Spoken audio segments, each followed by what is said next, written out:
Hi everyone, स्वागत है आप सबका आपके अपने चैनल केयर्स क्लासेस में। आज के इस लेक्चर में हम सब देखेंगे क्लास 12th मैथ। इसके पहले वाले लेक्चर में हम सब प्रश्नावली 10.1 अपना पूरा कंप्लीट कर चुके हैं। तो आज हम लोग स्टार्ट करेंगे प्रश्नावली 10.2। तो 10.2 में हमें देखना है सदिशों का योग।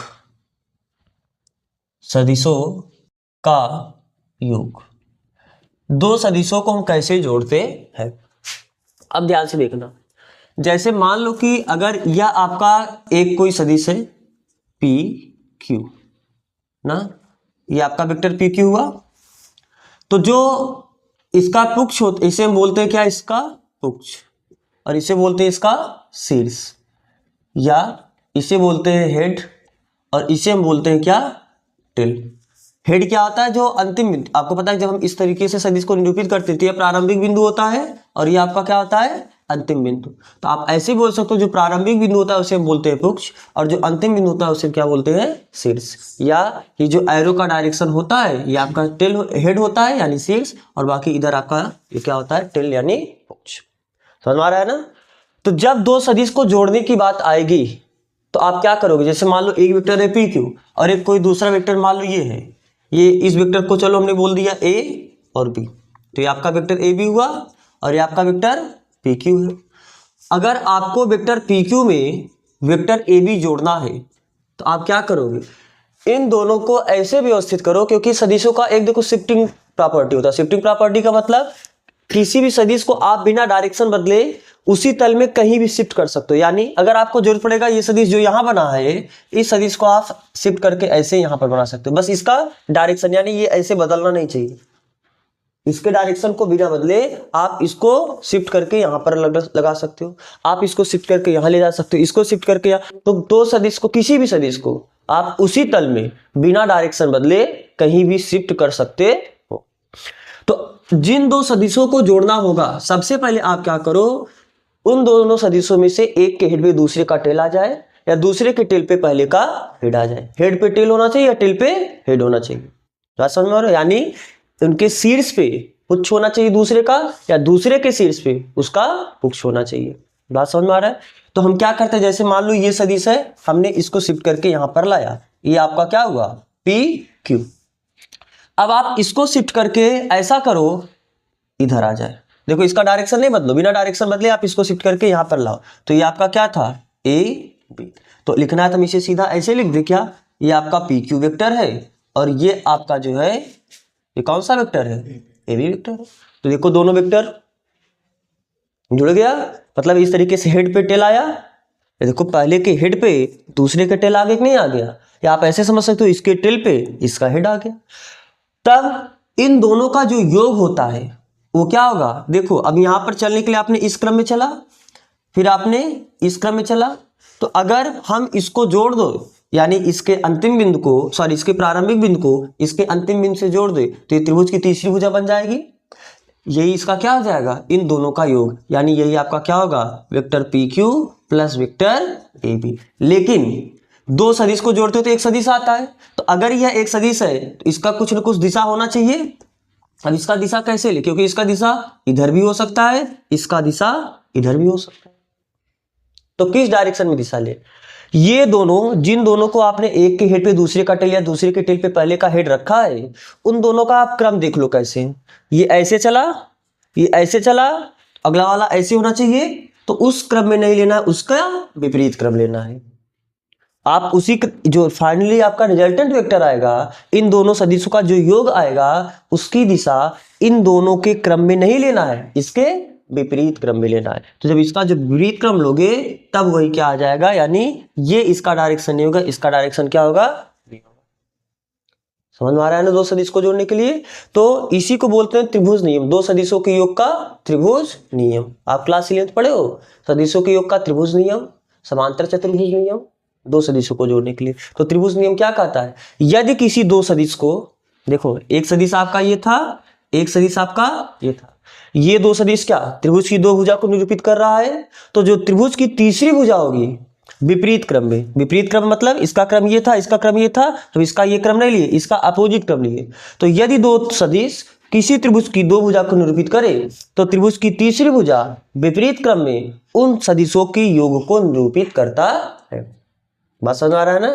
देखो ये त्रिभुज की एक भुजा को निरूपित कर रहा है, ये जो दूसरा वेक्टर है त्रिभुज की दूसरी भुजा को निरूपित कर रहा है, तो जो तीसरा भुजा आया यही इन दोनों का रिजल्टेंट हो जाएगा। बस जो तीसरा जो रिजल्टेंट है उसका क्रम इन दोनों के विपरीत क्रम में लेना, यानी इसका क्रम ये था, इसका क्रम ये था, तो अगले का क्रम ये ना होके ये हो। हम इसी को ऐसे बोल देते हैं रिजल्टेंट वेक्टर। बात समझ में आ रहा है नहीं समझ में आ रहा है? ठीक है, अब आप ये बताओ, जैसे मान लो कि जरूरी नहीं है कि आप इसको पहले रखो फिर आपने इसको किया, आप ऐसे भी कर सकते हो, इसको पहले रखो, यानी ये आपका ए बी वेक्टर था। अब आप इसको इस तरीके से लाओ कि इसके हेड पे उसका टेल हो जाए, तो आप इसको शिफ्ट करके लाके ऐसा रख सकते हो नहीं रख सकते? तो बोले ये हमने सीधा देखो, बिना इसका एकदम सीधा था, ये भी सीधा लाके यहाँ पर हमने वेक्टर पी क्यू को रख दिया। तो अब ये त्रिभुज की दो भुजा हो गई, तो त्रिभुज की तीसरी भुजा यही तो होगी, त्रिभुज की तीसरी भुजा यही होगी ना। लेकिन क्रम कौन सा लेना है? ये इस क्रम में है, ये इस क्रम में है, हमको इस क्रम में नहीं चलना है, हमको इसके अपोजिट क्रम में चलना है, यानी यही आपका क्या हो गया रिजल्टेंट वेक्टर। देखो ये दोनों सेम ही तो आया कि नहीं आया? अरे ये शिफ्ट करके आप यहाँ पर ले जा सकते हो नहीं ले सकते? जो डायरेक्शन इसका था वही डायरेक्शन इसका है, जितना वैल्यू इसका मिलेगा उतना वैल्यू इसका भी मिलेगा। बात समझ में आ रहा है ना? आप चाहे इस पे इसको जोड़ो या आप इस पे इसको जोड़ो, इस बात का मतलब क्या है? क्रम विनिमय का भी प्रगुण करता है सदिशों को योग। अरे क्रम विनिमय क्या होता है? क्रम बदल दो कोई फर्क ना पड़े, तो आप चाहे इसमें जोड़ो तो भी वही वेक्टर आया, और आपने इसमें इसको जोड़ा तो भी वही वेक्टर आया, यानी सदिशों का योग क्रम विनिमय प्रगुण का भी पालन करता है। फिलहाल ये बात में देखना है। तो अभी ये सदिशों का योग समझ में आया ना? दो सदिशों को जोड़ने के लिए क्या करोगे? सबसे पहली बात होगी आपको एक के हेड पे दूसरे का टेल रखना पड़ेगा, एक के शीर्ष पे दूसरे का पुच्छ रखना पड़ेगा, या पहले के पुच्छ पे दूसरे का शीर्ष रखना पड़ेगा। और जैसे आपने एक के हेड पे दूसरे का टेल रखा तो त्रिभुज की दो भुजाओं को निरूपित कर रहा होगा, तो जो उनका इन दोनों वेक्टर का जो रिजल्टेंट आएगा वो त्रिभुज की जो तीसरी भुजा होगी बस विपरीत क्रम में वही उसका क्या होगा? रिजल्टेंट होगा, यानी परिणामी सदिश होगा, यानी उनका योग होगा। तो पहले लिख लें, ठीक है? तो सदिशों के योग में पहला त्रिभुज नियम, इनके योग का कौन सा नियम है? त्रिभुज नियम। त्रिभुज नियम क्या कहता है? यदि दो सदिशों को त्रिभुज की दो भुजाओं द्वारा, त्रिभुज की दो भुजाओं द्वारा निरूपित किया जाए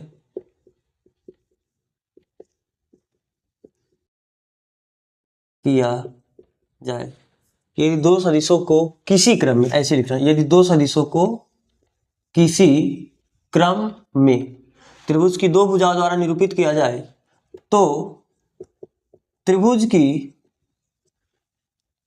तीसरी भुजा किंतु विपरीत क्रम में, किंतु विपरीत क्रम में उन सदिशों के योग को निरूपित करता है, योग को निरूपित करता है। समझ में आ रहा है ये नियम ना? एग्जाम्पल के लिए हम लेते हैं, जैसे मान लो ये आपका वेक्टर ए है और ये आपका वेक्टर बी है। अगर हमें वेक्टर ए प्लस बी को, चलो हमने क्या बोल दिया? Resultant vector. दो वेक्टर को जोड़ोगे एक वेक्टर आएगा, तो दोनों वेक्टर जोड़ने के बाद जो वेक्टर आया उसे हमने क्या बोला? Resultant vector. तो रिजल्टेंट वेक्टर कैसे बनाओगे? ये आपका पहला वेक्टर था, इसके हेड पे इस दूसरे वेक्टर को शिफ्ट करो और इसका क्या आ जाए? टेल आ जाए। तो ये दोनों वेक्टर किसी क्रम में, मतलब इस क्रम में आया। अब जोड़ने का आप यही क्रम लो, इसके ऊपर आप ये ले सकते थे। बात समझ आ रहा है ना? तो अगर इस क्रम में ये त्रिभुज की दो भुजा को निरूपित कर रहा है, तो जो त्रिभुज की तीसरी भुजा होगी यही इनके रिजल्टेंट को निरूपित करेगी, किंतु विपरीत क्रम। विपरीत क्रम मतलब ये क्रम इसका है, अरे ये दो भुजाओं का क्रम ये था, तो जो रिजल्टेंट आएगा उसी क्रम में नहीं लेना, उसके विपरीत क्रम में लेना है। ये क्या हो जाएगा? इनके रिजल्टेंट, यानी यही आपका हो जाएगा वेक्टर ए प्लस वेक्टर बी। समझ में आ रहा है बात ना? अब ध्यान से देखो, अगर मान लो इस पॉइंट को हमने P बोल दिया, इस पॉइंट को हमने Q बोल दिया, इस पॉइंट को हमने R बोल दिया। अब थोड़ा यहां से इसे रीड करना समझना। आप ऐसे भी समझ सकते हो कि जो PQ था, वेक्टर PQ में जब हमने वेक्टर QR को ऐड किया तो ये कितना आया, वेक्टर PR ही आया। बोलो, P से Q गए तो PQ वेक्टर, फिर यहां पर क्या Q से R गए हो तो QR वेक्टर। ये किसके बराबर आ रहा है, इस वेक्टर के, यानी P से R। तो सही बात है, आप यहां से यहां गए, यहां से यहां गए, इस बात का मतलब है आप यहां से यहां गए, तो ये हो रहा है। ठीक, पहले आप ये इतना कॉपी करो, फिर इसके आगे हम बात करें।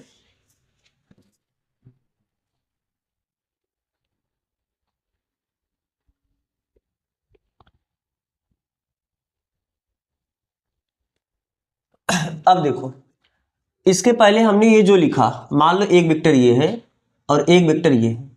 इस पॉइंट को हमने बोला था P, इस पॉइंट को हमने बोला था Q, इस पॉइंट को हमने बोला था R, और हम बोले क्या है, यही आपका क्या हो जाएगा, रिजल्टेंट वेक्टर ना। ये इसकी दिशा है और ये इसकी दिशा है, तो ये आपका रिजल्टेंट वेक्टर हुआ। यानी हम बोले थे कि vector PQ plus vector QR ये बराबर होगा किसके, हाँ, वेक्टर PR के।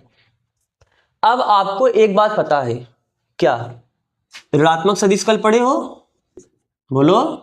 तो ऋणात्मक सदिश में क्या पढ़े थे, क्या वेक्टर PR को माइनस RP वेक्टर लिख सकते हैं क्या।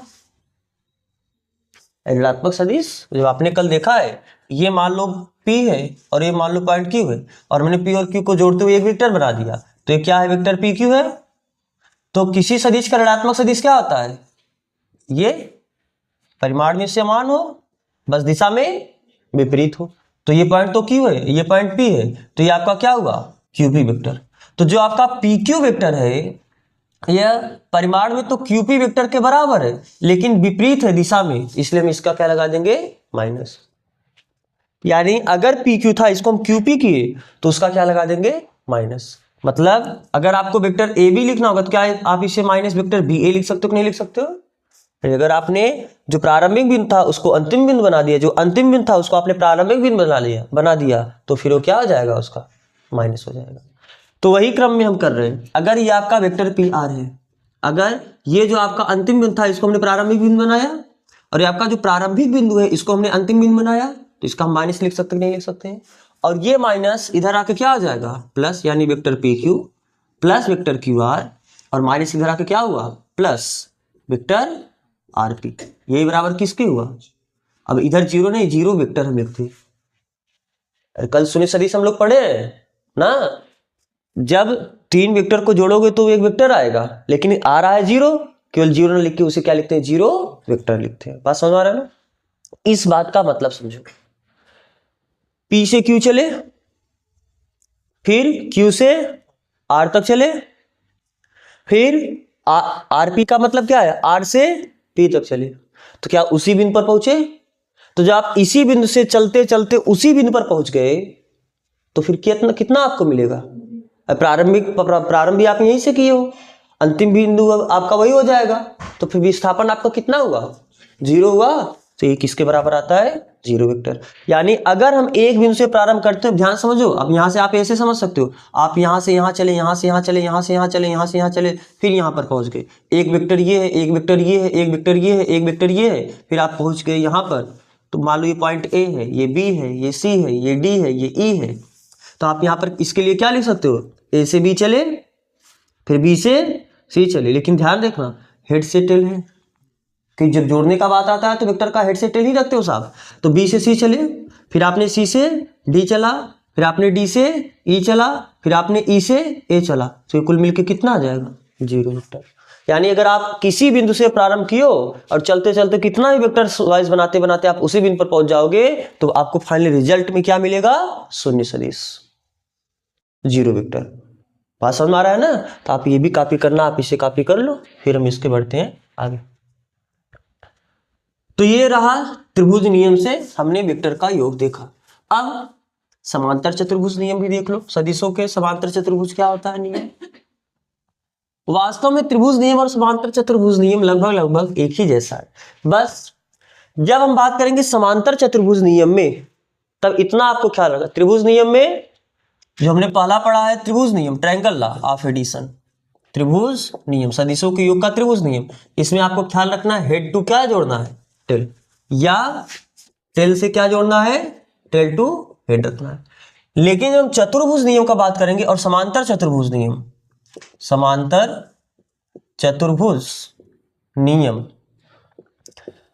इसमें आपको क्या करना है, हेड टू हेड जोड़ना है या टेल से टेल जोड़ना है। कहने का मतलब जैसे मान लो कि यह आपका एक वेक्टर ए है और यह आपका एक वेक्टर बी है, इन दोनों वेक्टर को जोड़ना है तो आप क्या काम करो, इन दोनों को ऐसे समायोजित करो कि ये दोनों का हेड से हेड जुड़ जाए या टेल से टेल जुड़ जाए। तो हम इस वेक्टर को लाके ऐसे रखें, ये आपका वेक्टर ए हुआ। अब किसी वेक्टर को शिफ्ट करने का आपके पास प्रॉपर्टी होता है, तो हमने इसको शिफ्ट करके लाके ऐसा रखा इस तरीके से, और देखो उसका डायरेक्शन वैसे था, अभी भी इसका डायरेक्शन ऐसे, डायरेक्शन को नहीं बदला और लाके यहाँ पर रख दिया। क्या दोनों का हेड से हेड है या टेल से टेल है, टेल से टेल है, हेड तो ये है ना, यहाँ पर टेल से टेल जोड़ दिए। समांतर चतुर्भुज नियम क्या बोलता है कि अगर कोई दो सदिश, ये दो सदिश ही तो है, अगर ये समांतर चतुर्भुज की दो संलग्न भुजाओं को निरूपित करें, संलग्न भुजा का मतलब सटी सटी भुजा, पास पास भुजा, जैसे समांतर चतुर्भुज आप जानते हो ना, समांतर चतुर्भुज क्या आता है, ऐसे चतुर्भुज जिसमें आमने सामने की भुजा समांतर हो, आमने सामने भुजा क्या हो, समांतर हो, ये इसके समांतर और ये इसके समांतर, और तथा आमने सामने भुजा समांतर होने के साथ साथ बराबर भी हो, तो ऐसे चतुर्भुज को ही तो आप समांतर चतुर्भुज कहते हो। तो समांतर चतुर्भुज कैसा चतुर्भुज होता है, ऐसा चतुर्भुज जिसकी सम्मुख भुजाएं समांतर तथा बराबर हो, ऐसे चतुर्भुज को समांतर चतुर्भुज कहते हो। तो ये इसके संलग्न भुजा है, यह इसके संलग्न भुजा है, यह इसके संलग्न भुजा है, यह इसके संलग्न भुजा है। संलग्न मतलब दो भुजाएं जो एक दूसरे के साथ संपर्क में हो, सटी हो। तो क्या ये दोनों वेक्टर एक दूसरे के साथ सटी है कि नहीं है? तो अगर हम इन दोनों वेक्टर का प्रयोग करते हुए ये समांतर चतुर्भुज की अगर दो भुजा को निरूपित करें, तो समांतर चतुर्भुज में कुल कितनी भुजा होती हैं, चार भुजा होती हैं। तो अगर ये दो भुजा को निरूपित करें तो दो भुजा को अभी आपको अपने मन से बनाना पड़ेगा। और अपने मन से कैसे बनाओगे, इसके समांतर ये और इसके समांतर ये। अब ये क्या समांतर चतुर्भुज बना, नहीं बना? तो अगर आपने एक समांतर चतुर्भुज बनाया तो उस समांतर चतुर्भुज की ये दो भुजा को निरूपित कर रही है। तो जो इन दोनों वेक्टर का रिजल्टेंट होगा, इन दोनों के उभयनिष्ठ बिंदु से होके जाने वाला जो विकर्ण होगा, यही विकर्ण इन दोनों के रिजल्टेंट को निरूपित करेगा।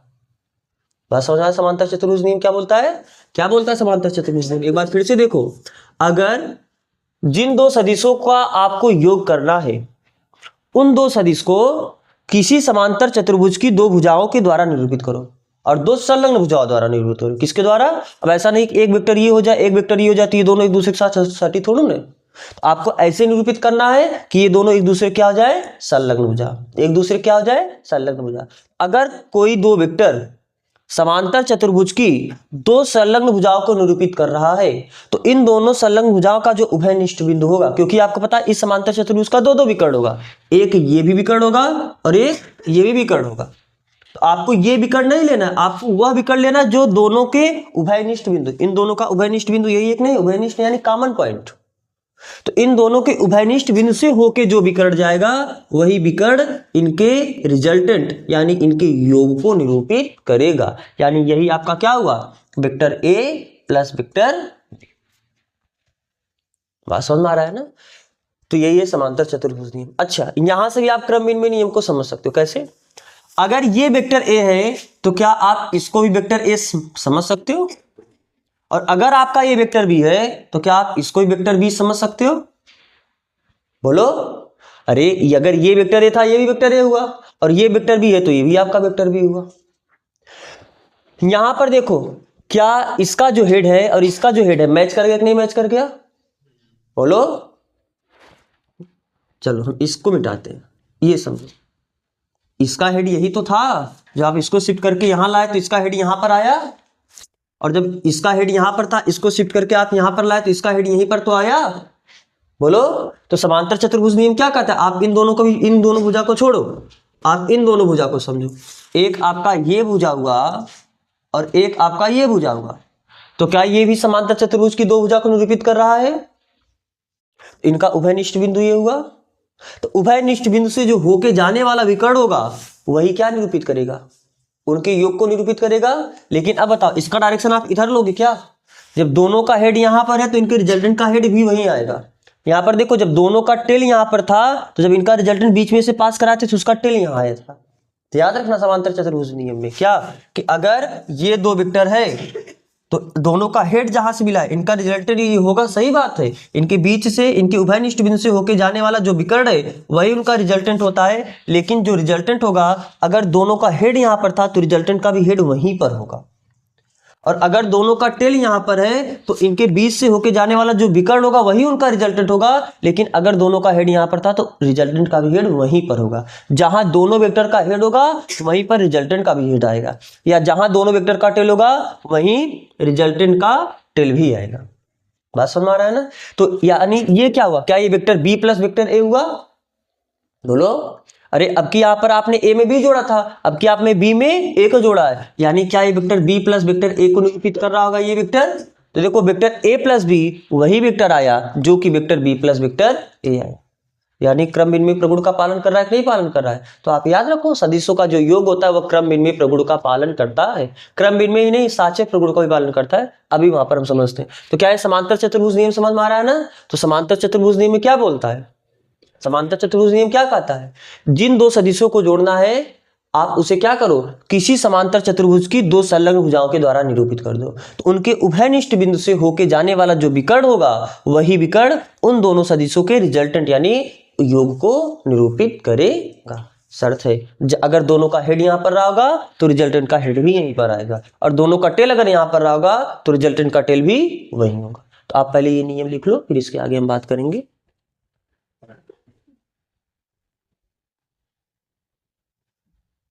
यदि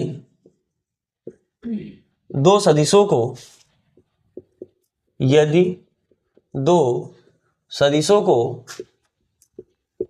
समांतर चतुर्भुज की दो संलग्न भुजाओं द्वारा निरूपित किया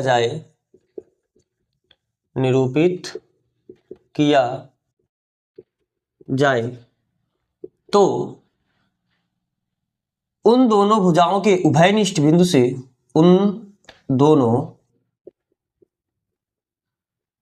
भुजाओं के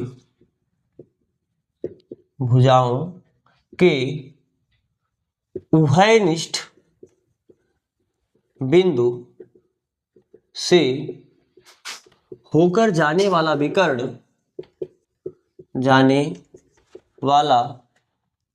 विकर्ण क्या करता है, उन सदिशों के योग को निरूपित करता है। उन सदिशों के योग को निरूपित करता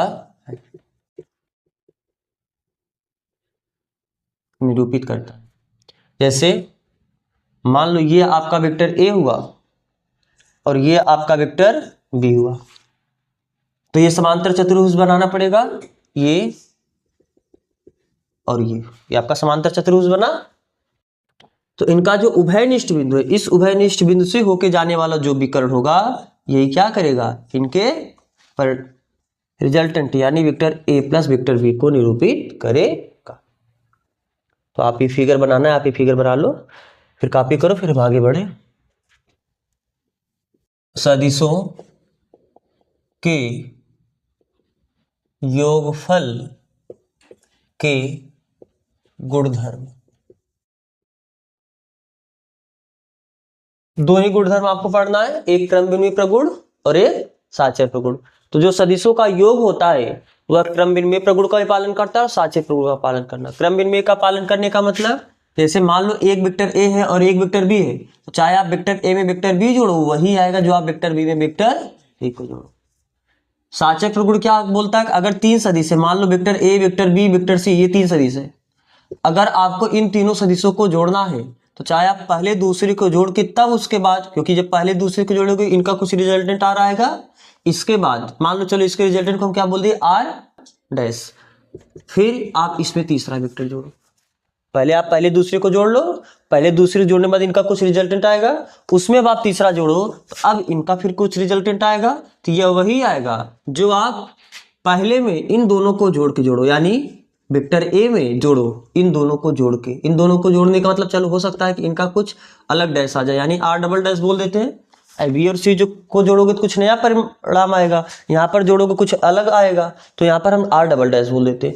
अब फिर इन दोनों को जोड़ो तो फिर से ये वही आएगा जो पहले आया था, यानी पहले आप दोनों को जोड़ के तब तीसरे को जोड़ो, या पहले आप पहले में इन दोनों को जोड़ के जोड़ो, दोनों बार परिणाम क्या आएगा, बराबर आएगा। इसी को कहते हैं साचर्य प्रगुण। तो जो सदिशों का योग होता है साचर्य प्रगुण का पालन करता है, और साथ में क्रम विनिमय प्रगुण का भी पालन करता है।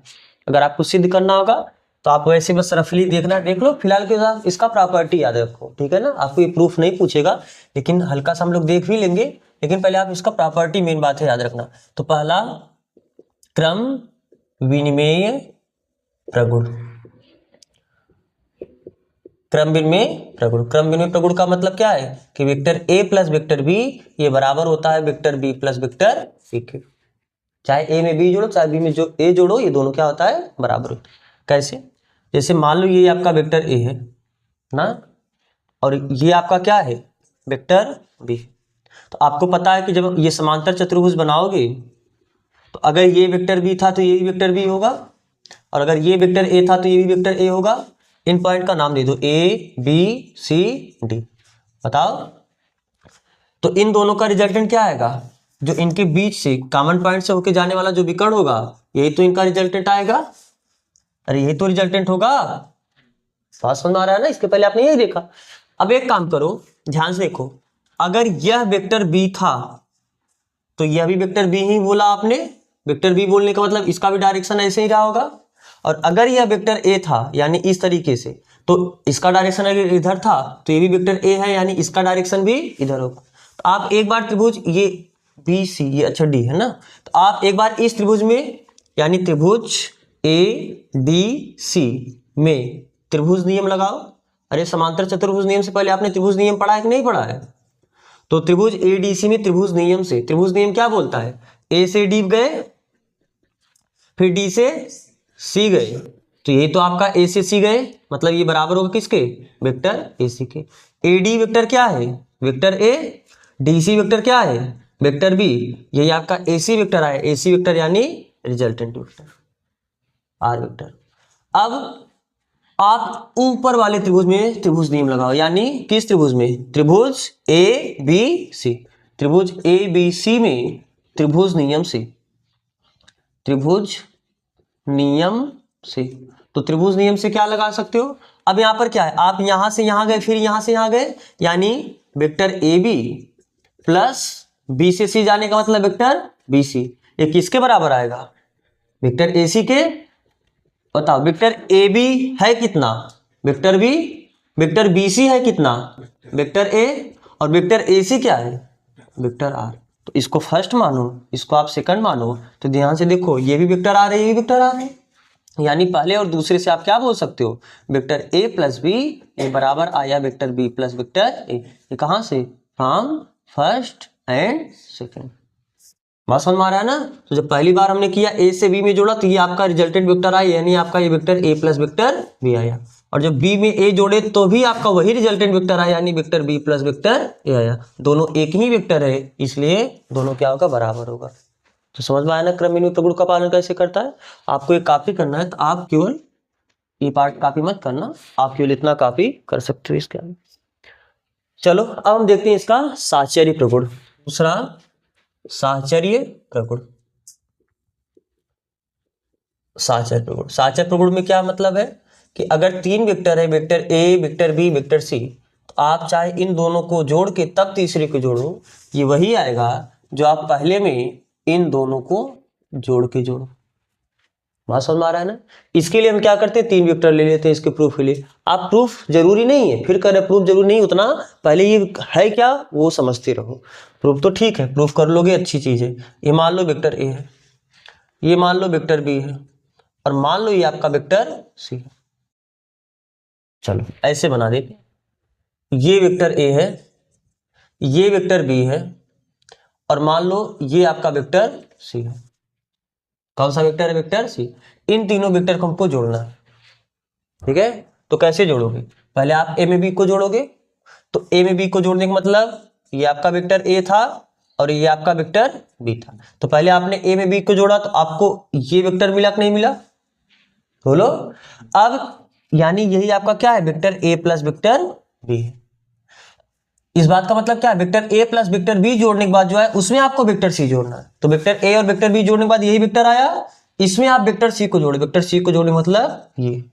तो अब बताओ, ये वेक्टर ए प्लस बी था और ये आपका वेक्टर सी था, तो क्या ये आपका वेक्टर ए plus vector B plus vector c है कि नहीं है?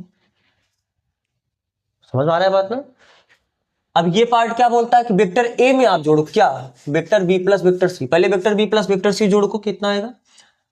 ये आपका वेक्टर बी है, ये तो आपका वेक्टर बी था,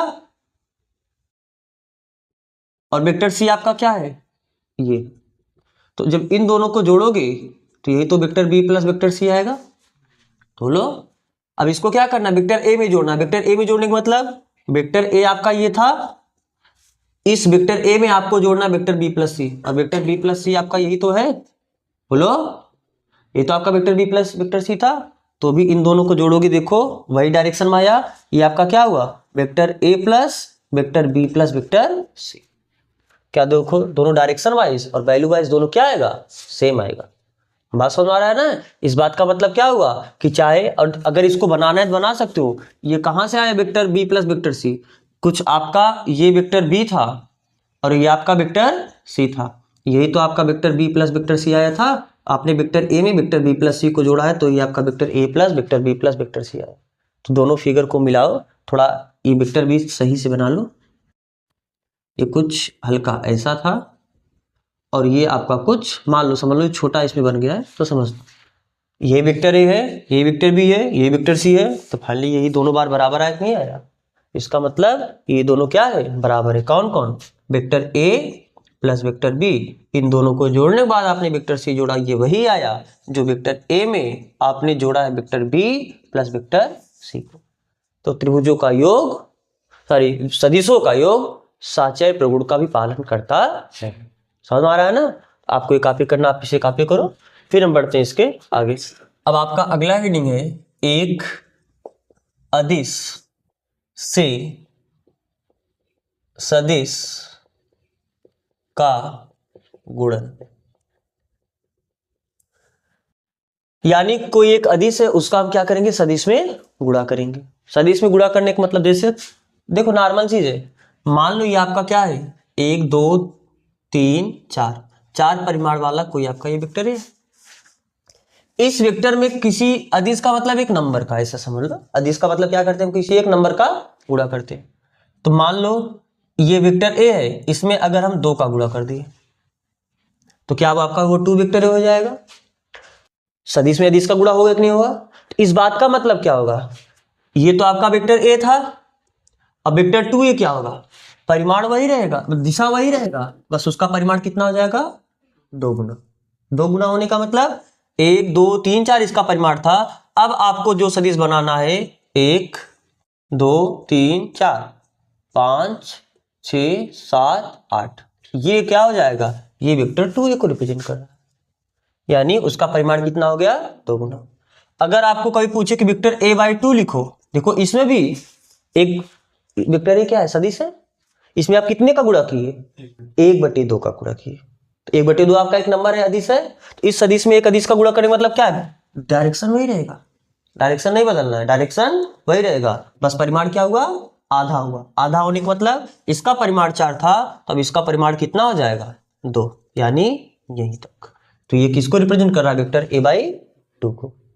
हाँ, कभी कभी माइनस वेक्टर 2 ये है पूछेगा, तो माइनस लगने का मतलब तब आपको परिमाण जस्ट उल्टा कर देना है, सॉरी डायरेक्शन जस्ट उल्टा कर, परिमाण नहीं दिशा।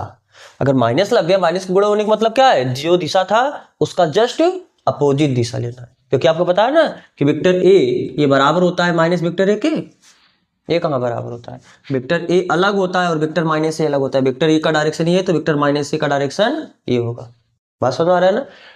तो अगर माइनस का गुणा होने का मतलब बस उसका डायरेक्शन जस्ट अपोजिट कर देना, और दो का भी गुणा किया है यानी परिमाण भी दो गुना होगा, परिमाण भी दो गुना होगा और साथ साथ में चिन्ह भी बदलेगा, चिन्ह बदलने का मतलब डायरेक्शन बदलेगा। अरे यही तो वेक्टर 2a था, तो यही कर दो, ये आपका वेक्टर -2a गया, यानी 1 2 3 4 5 6 7 8, ये 8 परिमाण वाला जो सदिश हुआ ये आपका क्या हुआ, माइनस वेक्टर 2।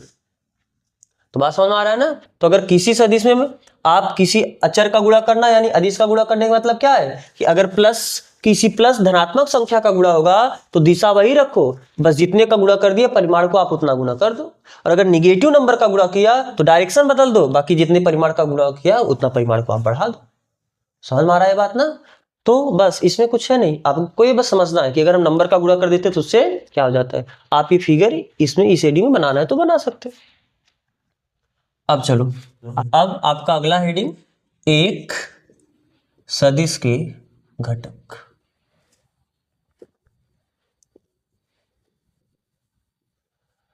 सदिश के घटक का मतलब अभी आपने इसके पहले देखा भी है कल वाले लेक्चर में जब मात्रक सदिश पढ़ रहे थे, तो एक्स अक्ष की दिशा में हम लोग मात्रक सदिश कितना लिए थे, आई कैप। मात्रक सदिश होता है, हाँ सही है, मात्रक सदिश क्या होता है, ऐसा सदिश जिसका परिमाण कितना हो, एक हो, ऐसे सदिश को आप मात्रक सदिश बोलते हो। तो एक्स अक्ष की दिशा में एक परिमाण को दर्शाने वाला मात्रक सदिश क्या लिए हो, आई कैप। वाई अक्ष की दिशा मात्रक सदिश क्या लिए हो, जे कैप। और जेड अक्ष की दिशा मात्रक सदिश क्या लिए हो, के कैप। तो हम यहाँ पर अपने सुविधा के लिए, जैसे मान लीजिए आपका ये एक्स एक्सिस है, ये वाई एक्सिस है, और ये आपका जेड एक्सिस है। आपको बताया आप किसी को एक्स वाई जेड, आप ऐसे भी ले सकते हो जैसा आपका मन करे। तो एक्स अक्ष की दिशा में जो मात्रक सदिश होता है उसको आप क्या बोलते हो, आई कैप बोलते हो। वाई अक्ष की दिशा में जो मात्रक सदिश होता है उसको आप क्या बोलते हो, जे कैप बोलते हो। और जेड अक्ष की दिशा में मात्रक सदिश जो होता है उसे आप क्या बोलते हो, के कैप। अगर आप ये सब मात्रक सदिश यानी ये सब यहीं तक है, तो क्या आप इन सभी बिंदु का निर्देशांक बता सकते हो क्या। जो एक्स एक्सिस पे बिंदु होगा उसका निर्देशांक 1,0,0। क्यों, क्योंकि एक्स अक्ष पे वाई निर्देशांक 0 और जेड निर्देशांक भी तो 0 होगा। एक्स अक्ष पे एक्स के अलावा बाकी सभी निर्देशांक क्या हो जाते हैं, वाई एक्सिस पे वाई वाला निर्देशांक होगा, बाकी उसके अलावा सब निर्देशांक क्या हो जाएगा, जेड एक्सिस पे जेड वाला निर्देशांक होगा, बाकी उसके अलावा और सब निर्देशांक क्या हो जाएगा। तो अगर यह पॉइंट वाई एक्सिस में और ये मात्रक सदिश है, मात्रक सदिश होने का मतलब इसका परिमाण कितना है, एक, यानी ये दूरी कितने के बराबर है, एक के बराबर। तो इसका निर्देशांक कितना हो जाएगा, 0,1,0, क्योंकि वाई एक्सिस पे वाई निर्देशांक होगा, बाकी एक्स और जेड वाला 0 हो जाएगा। और अगर यहां तक ये मात्रक सदिश के पे यानी इसका निर्देशांक कितना हो जाएगा, 0,0,1। बात समझ आ रहा है ना। तो अगर कोई तीन बिंदु है, एक्स एक्सिस पे एक बिंदु है जिसका निर्देशांक 1,0,0 है, वह बिंदु वाई एक्सिस पे तो उसका निर्देशांक 0,1,0 है, और वह बिंदु जेड एक्सिस पे उसका निर्देशांक मान लो 0,0,1 है। तो इन बिंदुओं को जो निरूपित करने वाला सदिश होगा वही इसका मात्रक सदिश कहलाएगा। ठीक है, अब ध्यान समझो, हम एक बिंदु लेते हैं, क्या लेते हैं, एक बिंदु। चलो मान लो उस बिंदु का निर्देशांक अपने मन से मान लेते हैं, ये मान लो कोई पॉइंट पी है, इसका निर्देशांक कितना है, एक्स कामा वाई कामा जेड। तो अगर इस बिंदु का आप मूल बिंदु के सापेक्ष सदिश बताओगे तो वह इसकी स्थिति सदिश हो जाएगी, नहीं हो जाएगी। और इसकी स्थिति सदिश को हम किससे दर्शाते हैं, वेक्टर आर से दर्शाते हैं। अगर इस बिंदु का यक्स निर्देशांक एक्स वाई कामा जेड है, इस बात का मतलब क्या है कि यह बिंदु यक्स एक्सिस में एक्स दूरी चला है, यह बिंदु वाई एक्सिस में वाई दूरी चला है, और यह बिंदु जेड एक्सिस में जेड दूरी चला है। कहने के लिए आप पहले ये फिगर बना लो, फिर हम ये फिगर मिटा के एक घन जैसा फिगर बनाते हैं। आप ये फिगर बना चुके होंगे, ध्यान से देखिए। हम क्या करते हैं, ये मान लो आपका एक्स एक्सिस है, ये आपका वाई एक्सिस है, और ये आपका जेड एक्सिस है, एक्स वाई जेड। एक सदिश का जो घटक होगा उस घटक को हम त्रिभुजों के योग नियम से समझेंगे। कैसे, एक मान लो यहां पर आप एक पॉइंट लो, इस पॉइंट से हम लोग क्या करते हैं, एक घन बनाते हैं। घन बनाने का मतलब इस टाइप से,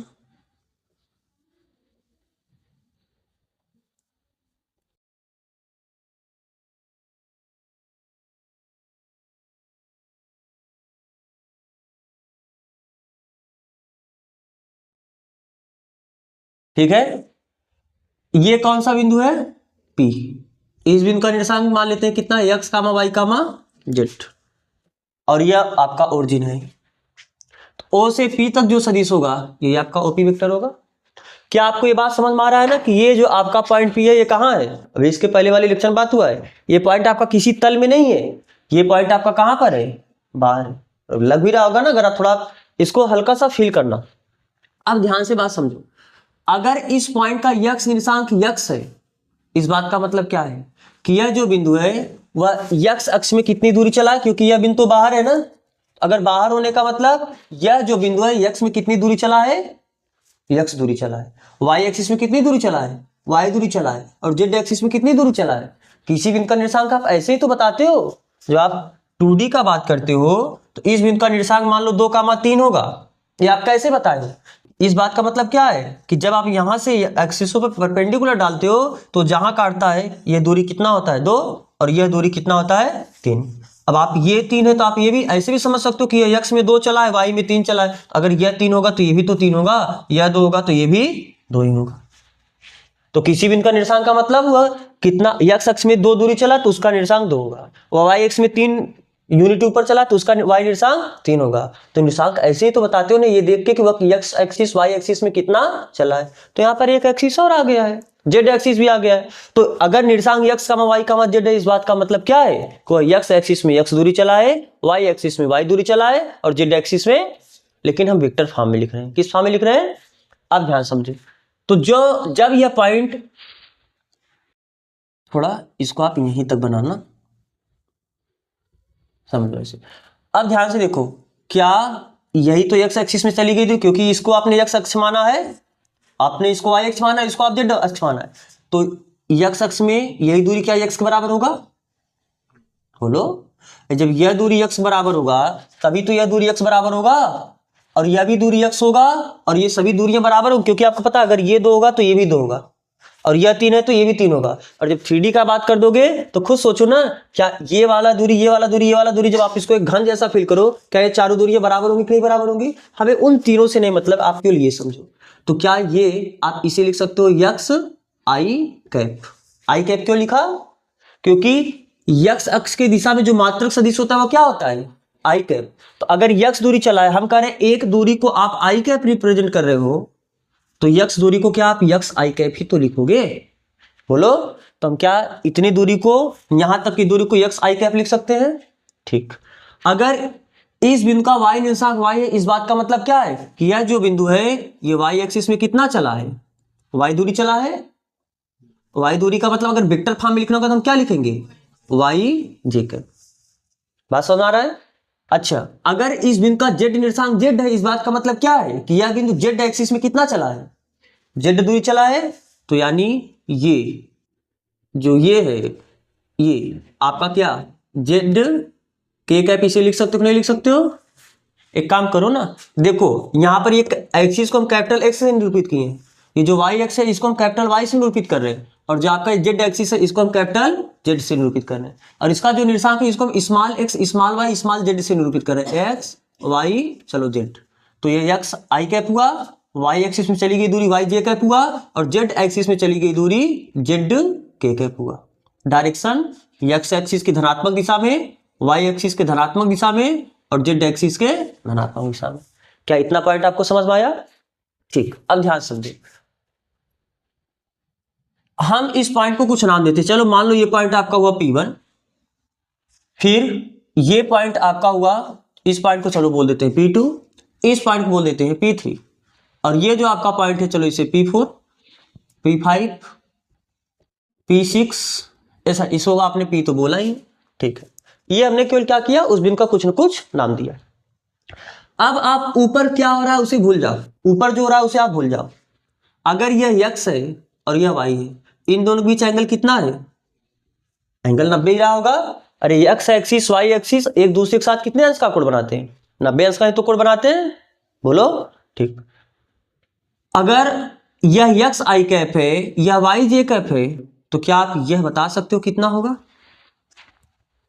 यानी OP2 वेक्टर।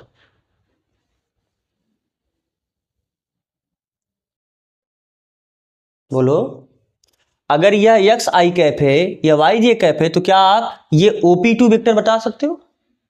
ध्यान से देखो, कोई दिक्कत नहीं है, वेक्टर को शिफ्ट करना जानते हो ना। अगर यह OP1 वेक्टर है, यह एक्स आई कैप है, तो क्या यह भी एक्स आई कैप होगा? अरे आप शिफ्ट करोगे तो बराबर ही तो होगा, डायरेक्शन वही लेना है, यानी इस डायरेक्शन, इसे क्या एक्स आई कैप लिख सकते कि नहीं लिख सकते हैं? बोलो पक्का। यहां से आप यहां गए थे और इसका भी डायरेक्शन इधर है, यानी यहां से आप यहां आए हो, तो क्या ये बता सकते हो वेक्टर एडिशन से? यानी किस त्रिभुज में? त्रिभुज OP3 P2 से क्या बोल सकते हो?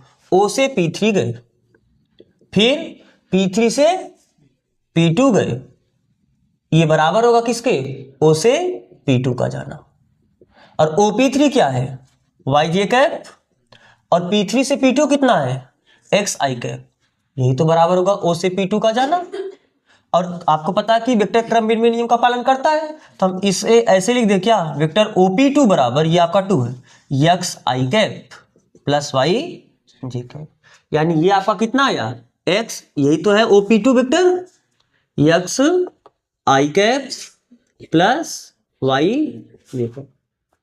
कोई दिक्कत नहीं हुआ है समझने में। और वास्तव में केवल 3D आया, अगर 2D होता तो आपको ये बिल्कुल आसानी से मिलता। कैसे? ध्यान समझो, जैसे अगर ये 2D होता तो यह बिंदु कितना होता? x और y, इसका अगर निर्देशांक होता, इस बात का मतलब क्या है कि x में यह x दूरी चला है और y में यह y दूरी चला है। अगर यह दूरी y है तो ये भी दूरी क्या होगा? y होगा। यह x में चला तो i कैप लिख सकते हो, y में चला है तो j कैप लिख सकते हो। अरे यही तो बताना है, इतना x i cap plus y j cap, तो यही हो गया x i cap plus y j cap. आप ऊपर भूल जाओ तो ये x एक्सिस है, y एक्सिस है, अगर यह x चला ये y चला है, तो यानी आप डायरेक्ट बता सकते हो ये x i cap plus y j cap. फिलहाल हमें 3D से समझना है तो थोड़ा आप समझो, यहां तक कोई दिक्कत नहीं है। हमें चलना कहां तक है? हमें OP वेक्टर चाहिए। क्या चाहिए? बिंदु P का आपको निर्देशांक पता था, उसको हम वेक्टर फॉर्म में लिख रहे हैं। किस फॉर्म में लिख रहे हैं? वेक्टर फॉर्म में। और इसी को आप OP वेक्टर को वेक्टर R से निरूपित करते हो। और स्थिति सदिश क्या होता है? किसी बिंदु की मूल बिंदु के सापेक्ष स्थिति बताने वाली सदिश को ही तो आप स्थिति सदिश कहते हो। ठीक है, अब हम आपको सजेस्ट करेंगे कुछ टाइम के लिए आप ये भूल जाओ, आप ये भूल जाओ, क्योंकि आपको बस कंफ्यूजन होगा। आप ये सब कुछ भूल जाओ, केवल आप इसे ख्याल रखो, इस वेक्टर को, OP2 वेक्टर को। क्या आपको OP2 vector XI cap YJ cap पता चला? क्या आप ये बता सकते हो? अच्छा बता, इनके बीच कोण कितना बनेगा? कुछ बनेगा 30 अंश 60 अंश? इन दोनों के बीच कुछ कोण बनेगा कि नहीं बनेगा? 30 60 45 ऐसा ही कुछ बनेगा, मुझे एग्जैक्ट नहीं पता है। नहीं साहब, इनके बीच 90 अंश का कोण बनेगा। इन दोनों लाइन के बीच कितने अंश का कोण बनेगा? 90 अंश का कोण बनेगा। इसके लिए आप ख्याल करो, ध्यान समझो, ये आपका y एक्सिस था, ये आपका x एक्सिस था, इसको आप समझ लो फर्श है आपकी जमीन का। ऐसा फील कर सकते हो? अरे ये फर्श है, फर्श होने का मतलब आपको बताए हैं कि देखो वास्तव में ये ऐसा है। अरे x एक्सिस आपका ऐसा हुआ, y एक्सिस आपका ऐसा है, z एक्सिस आपका ऐसे ऊपर है। z एक्सिस कैसे? ऐसे। इसको आप, इस लाइन को आपने x एक्सिस मानना, इस लाइन को आप y एक्सिस मानना, और इसको आप z एक्सिस मानना। तो ये फर्श का काम कर जाएगा नहीं कम कर जाएगा? यह बिंदु कहीं यहां से है ना, तो इस बिंदु से आपने एक रेखा खींचा, इस पे आके परपेंडिकुलर ये पड़ा है कि नहीं पड़ा है? क्योंकि आपको पता है ना, ये घन बना, घन या घनाभ में सभी सीधी सीधी लाइन रहते हैं। ये 3D फिगर को 2D में बनाया गया, इसलिए आपको ये कुछ एंगल लग रहा है। आप थोड़ा फील करके सोचो, आप ये बिंदु ऐसे था, फर्श पे सीधा जाके गिरा है, तो जब फर्श पे सीधा जाके गिरेगा, यानी इस बिंदु से फर्श पे सीधा एक लाइन खींचोगे, तो यह लाइन इस फर्श के साथ 90 अंश का कोण बनाएगा नहीं बनाएगा? आप इसको थोड़ा फील करके वैसे सोचो, क्या इस पे आके ये जो आपका ऐसे फर्श सीधा था उस पर सीधा आके पड़ा, यानी ये इसके क्या होगा? परपेंडिकुलर होगा। पक्का? बात समझ आ रहा है कि नहीं समझ आ रहा है? अगर यह परपेंडिकुलर होगा, ध्यान से देखना, तो क्या ये दूरी और ये दूरी बराबर होगी? जितना लंबाई ये होगा उतना ही लंबाई ये होगा कि नहीं होगा? आप इसको एक घन जैसा ऐसा करके सोचो ना, तो जब ये घन रहेगा तो सभी कोना, इधर सामने वाला दोनों और उधर पीछे वाला दोनों बराबर होता है कि नहीं बराबर होता है? जब आप घन बनाओगे, थोड़ा अपने मन में इमेजिन भी करने का प्रयास करो। जो आप इसको एक घन जैसा बनाओगे तो घन में आपको एक सामने ये दिखेगा, एक सामने ये दिखेगा, इसके जस्ट पीछे एक लाइन रहेगा और इस सामने वाले के जस्ट पीछे भी तो एक लाइन रहेगा। अरे इन चारों लाइन को मिलाओगे तो एक आपका छत बन जाएगा, एक आपका तल बन जाएगा। बात समझ आ रही नहीं समझ आ रहा? तो क्या ये चारों दूरियां बराबर होगी कि नहीं बराबर होगी? आप ऐसे ही समझो ना, ये आपका घन है, ये लाइन किसको रिप्रेजेंट कर रहा है? इसको। यह किसके जगह पे आया है? इसके। यह किसकी जगह पे आया है? इस पीछे वाले के। यह किसकी जगह पे आया है? इस पीछे वाले के। तो ये चारों बराबर ही तो होती हैं कि अलग अलग होंगी? आपने इसमें जेड के कैप किसको बोला है? इन चारों में बताओ। इसको, इसको, इसको, इसको, किसको जेड के कैप बोला है? इसी को। ये जो पीछे वाला एकदम है, ये वाला तो ये हुआ, ये वाला यही तो है, और ये सामने वाला ये है, और ये सामने वाला ये।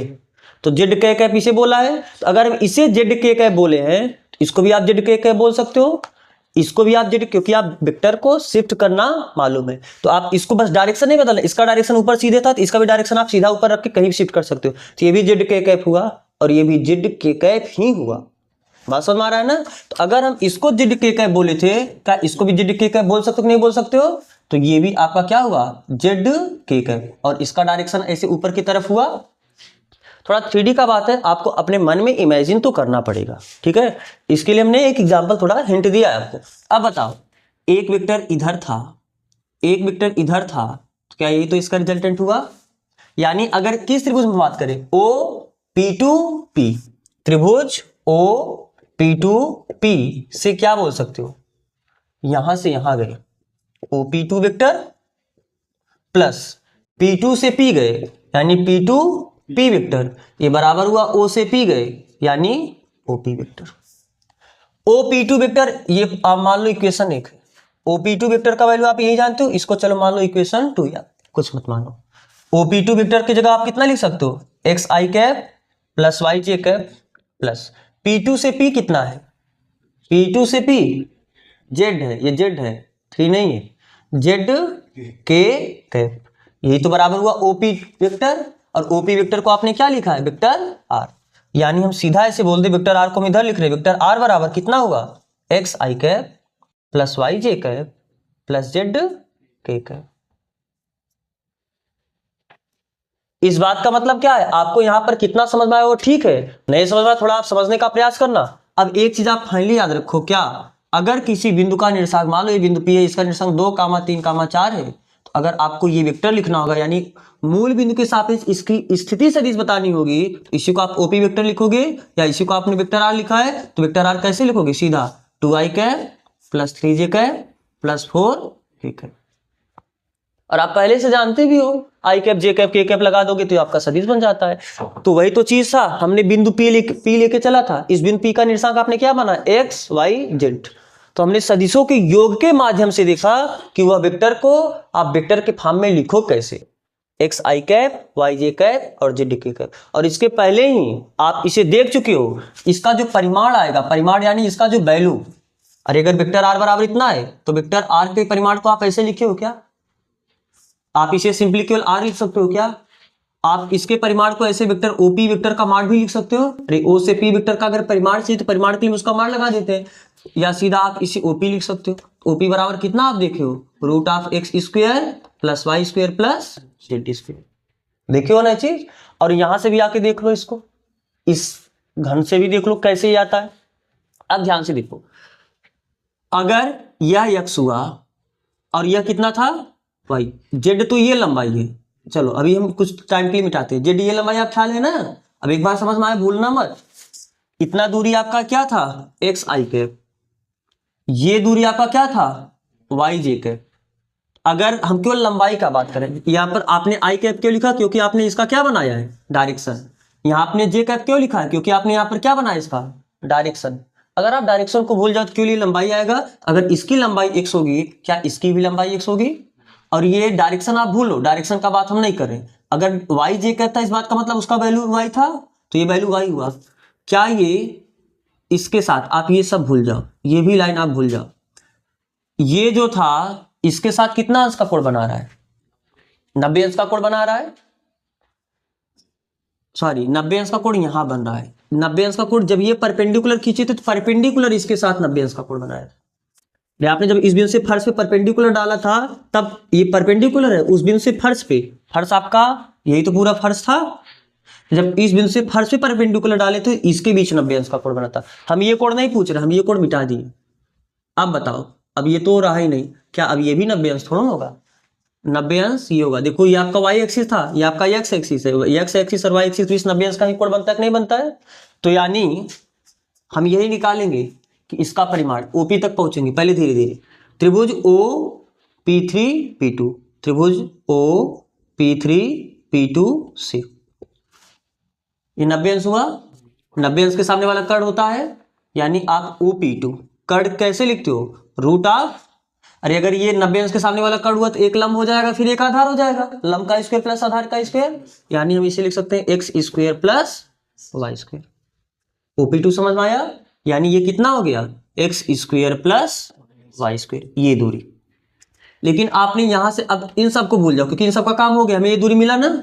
आप यहां से क्या डालो? इस पे परपेंडिकुलर डालो। तो ये 90 अंश का कोण है, आपको थोड़ा फील करना, क्योंकि आपका पूरा ये फर्श था, फर्श पे आपने उस बिंदु से परपेंडिकुलर डाला है। अगर ये 90 अंश है तो 90 अंश के सामने वाला यही आएगा कि नहीं आएगा?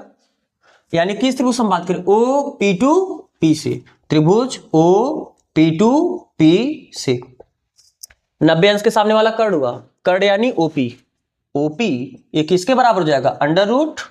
अब बताओ, अगर 90 अंश के सामने वाला कर्ण हुआ तो फिर एक लंब हो जाएगा और एक आपका आधार हो जाएगा, चाहे आप इसे लंब मानो इसे आधार मान लो, यानी लंब आपका क्या है? PP2 का स्क्वायर प्लस फिर ये आपका आधार काम करेगा, यानी OP2 का स्क्वायर। बात समझ में आया ना? देखो भाई, परपेंडिकुलर ये तल है, तो तल पे जब आपने परपेंडिकुलर का डाला है तो जो आपका 90 अंश का कोण बनेगा उसके सामने आपका कर्ण होगा। अगर ये भुजा कर्ण हो गया तो एक लंब हो जाएगा, चाहे आप इसे लंब मानो चाहे इसे, तो कोण पे डिपेंड करेगा। तो चलो मान लेते ये लंब है या आधार है, तो कर्ण किसके बराबर होता है? अंडर रूट लंब का स्क्वायर यानी PP2 का स्क्वायर प्लस आधार का स्क्वायर यानी OP2 का स्क्वायर। ठीक, तो दिस इंप्लाइज दैट OP बराबर कितना आया? अंडर रूट PP2 कितना है? PP2, अरे ये पूरा z था तो ये आपने z देखा था, तो ये क्या है? z का स्क्वायर प्लस OP2 का स्क्वायर। OP2 भी आपने निकाला है, OP2 यही है। OP2 कितना आया है? अंडर रूट, ये रूट में ना, रूट में x square plus Y square. लेकिन आपको क्या करना है? इसका स्क्वायर, स्क्वायर करोगे तो अंडर रूट, ये जो अंडर रूट है बैलेंस हो जाएगा, यानी बचेगा कितना? OP बराबर अंडर रूट z का square plus x square plus Y square. थोड़ा आप इसी को क्रम से लिख दो, under root x square plus Y square plus z square. आपसे कभी नहीं पूछेगा आप इस विधि से इसे सिद्ध करो, हम इसे बताए बस इसलिए क्योंकि आपको घन के अंदर सब स्ट्रक्चर सब चीज फील हो। बात समझ में आ रहा है ना? ये कभी आपको इसका जरूरत नहीं, आप केवल सीधा याद रखो, अगर किसी बिंदु का निर्देशांक x, y, z है तो उसको अगर स्थिति सदिश के रूप में लिखना होगा i cap j cap k cap जोड़ को लिख दोगे। उसका परिमाण लिखना होगा root of x square plus Y square plus z square. केवल आपको ये बस दो बात याद रखना है, ये सब केवल आपको घन के अंदर का 3D का थोड़ा फील आए, उस आपके मन में थोड़ा उसका स्ट्रक्चर बने, इसलिए बताया जा रहा है। बात समझ में आ रहा है ना? तो आपको याद रखने वाली बात क्या है? ये और उसका परिमाण ये। अगर कोई यह बिंदु है, किसी बिंदु की मतलब अंतरिक्ष में कोई बिंदु है, उस बिंदु का निर्देशांक 1,1,2 है, तो उस बिंदु की स्थिति से जिस लिखने का मतलब OP वेक्टर, OP वेक्टर लिखने का मतलब वेक्टर R, तो वेक्टर R आप कैसे लिखोगे? i cap plus j cap, अरे एक में i कैप का गुणा करोगे i कैप ही लिखोगे, एक में j कैप का गुणा करोगे j कैप ही लिखोगे, और यहाँ पर 2 है तो ये कितना आ जाएगा? 2 k कैप। बस आप इस तरीके से उसका स्थिति सदिश लिखना सीखें। और अगर इस वेक्टर का परिमाण लिखना होगा, यानी वेक्टर OP का परिमाण लिखना होगा, सीधा क्या करोगे? अंडर रूट 1 का स्क्वायर प्लस 1 का स्क्वायर प्लस 2 का स्क्वायर, 2 का स्क्वायर 4, 1 का स्क्वायर 1, यानी अंडर रूट 6। आपको बस इतना याद रखना है, लेकिन ये थोड़ा समझते रहोगे तो अच्छा है। आपको पहले, अगर इसमें सब एक तरफ से ही है, आप इसे आराम से पहले कॉपी कर लो। आप इसे कॉपी कर चुके होगे। अब आप याद रखो क्या, अगर कोई बिंदु P है, उस बिंदु का जो निर्देशांक है x, y, z है, तो इस बिंदु का मूल बिंदु के सापेक्ष स्थिति बताने वाली सदिश को हम लोग वेक्टर OP बोले हैं, या इसी को हम वेक्टर R बोले। तो वेक्टर R बराबर क्या आया? x i cap plus y j cap plus z k cap. इसी रूप को क्या कहते हैं? घटक रूप। इसको क्या बोलते हैं? घटक रूप। घटक रूप मतलब उस सदिश का देखो i वाला घटक अलग है, j वाला घटक अलग है, k वाला घटक अलग। घटक मतलब पार्ट, हिस्सा, भाग। बात समझ में आ रहा है ना? तो इस रूप को हम लोग क्या बोलते हैं? घटक रूप। अगर किसी बिंदु का निर्देशांक मान लो कोई बिंदु P है, उस बिंदु की स्थिति सदिश को जब हम ऐसे लिखेंगे, इस रूप को क्या बोलेंगे? ये क्या लिखा है? स्थिति सदिश ही तो है ये। अरे किसी बिंदु की स्थिति सदिश ही तो लिखियो आप। तो इस रूप को हम क्या बोलते हैं? उस सदिश की स्थिति सदिश का घटक रूप। किसी बिंदु की स्थिति सदिश का घटक रूप। किस बिंदु की? चलो ऐसे लिख देते हैं इसे, बिंदु P के स्थिति सदिश का, स्थिति सदिश का घटक रूप। और यहां पर ये जो x कामा y कामा z है, ये स्थिति सदिश का अदिश घटक कहलाता है। कौन सा घटक? अदिश घटक। क्यों बोल रहे हैं? क्योंकि यहां पर डायरेक्शन नहीं मेंशन किया, आई कैप जे कैप के कैप नहीं बोले हो ना, तो ये कौन सा घटक हुआ? अदिश घटक हुआ। और जो एक्स आई कैप है और जो वाई जे कैप है और जो जेड के कैप है, ये क्या है? स्थिति सदिश का सदिश घटक। पूरा घटक रूप ये है। घटक रूप का मतलब आई कैप प्लस जे कैप प्लस जेड कैप लगा के एक वेक्टर के फॉर्म बोलोगे तो उसे हम बोलेंगे घटक रूप। कौन सा रूप? घटक रूप। लेकिन अगर केवल एक्स वाई जेड कोई पूछे, यहां पर एक्स वाई जेड क्या, यानी वह निर्देशांक उस सदिश का अदिश घटक है। और एक्स आई cap Y J cap Z के कैप, देखो ये एक्स आई कैप वाई कैप जे कैप जेड के कैप, ये अलग अलग आप बताओगे तो ये सदिश घटक हुआ। और केवल एक्स वाई जेड बताओगे तो कौन सा घटक हुआ? अदिश घटक हुआ। और इसमें आप प्लस लगा के बता दोगे तो इसे हम क्या बोलेंगे? घटक रूप। ठीक है।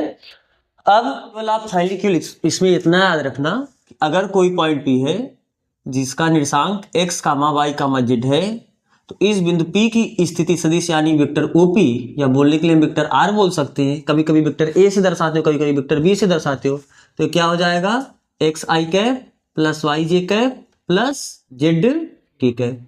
और इस वेक्टर का परिमाण जो है, यानी केवल R या वेक्टर R का परिमाण ना, कुछ बोल सकते हो, या OP वेक्टर का परिमाण, ये कितना आ जाएगा? Root of x square plus Y square plus Z square. ये दो बात को आप याद रखना।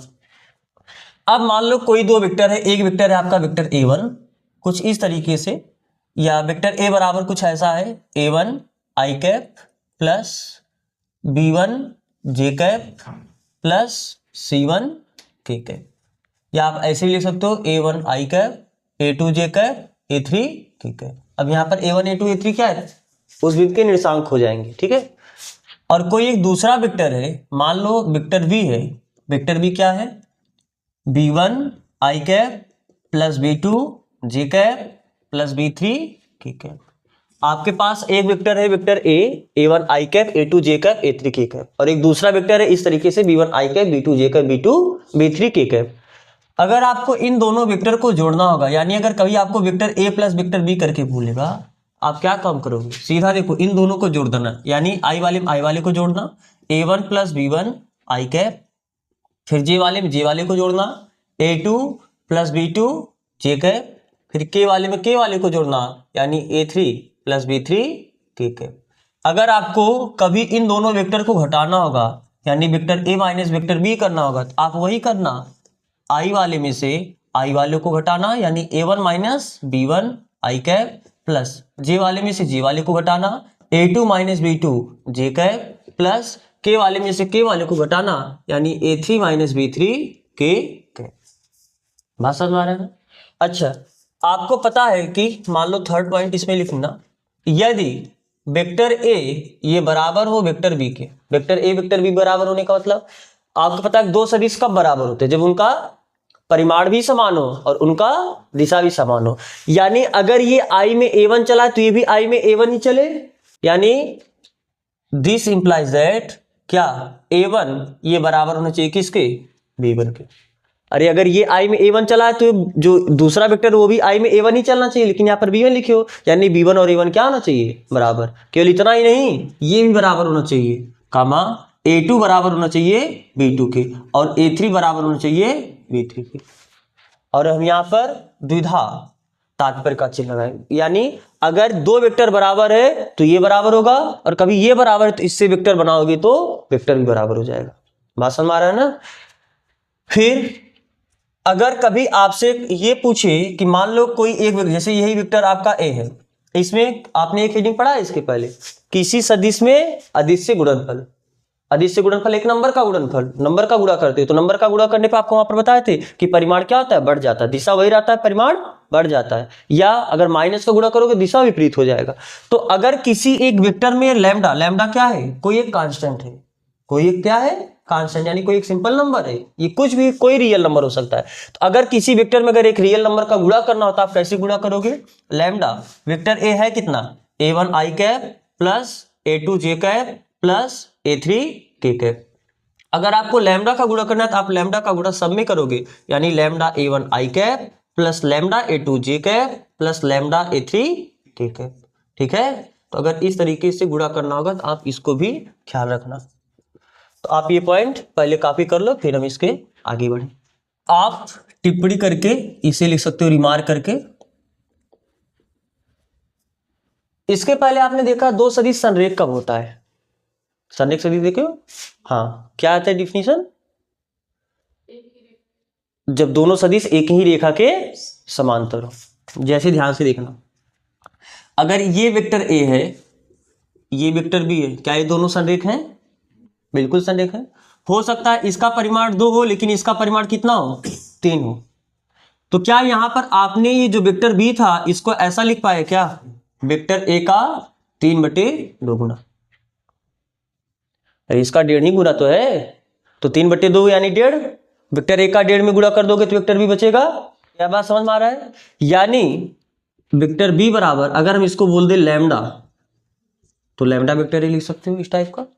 एक दूसरा एग्जांपल देखो, मान लो अगर ये वेक्टर है और ये भी वेक्टर है, क्या ए वेक्टर ए बोले, इस वेक्टर को बी बोले, क्या ये संरेख है, अगर संरेख है तो यहाँ पर तो वेक्टर ए ये बराबर हुआ वेक्टर बी के, अरे संरेख है साथ में बराबर भी है परिमाण में, तो वेक्टर ए को वेक्टर बी के बराबर बोल सकते हैं कि नहीं बोल सकते हैं। तो यहाँ पर आप कुछ नहीं है तो एक का गुना कर सकते हो कि नहीं कर सकते हो, तो हम इस वैल्यू को बोल दे रहे हैं चलो लैम्डा, एक काम करो यहाँ पर हम लैम्डा 1 बोल दे रहे हैं और इसको हम लैम्डा 2 बोल दे रहे हैं।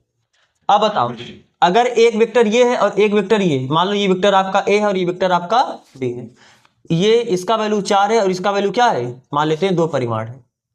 तो यहां पर जो आपका वेक्टर बी है वो क्या वेक्टर ए का आधा है, लेकिन डायरेक्शन में भी अपोजिट है, तो माइनस बोल सकते हो कि नहीं बोल सकते हो।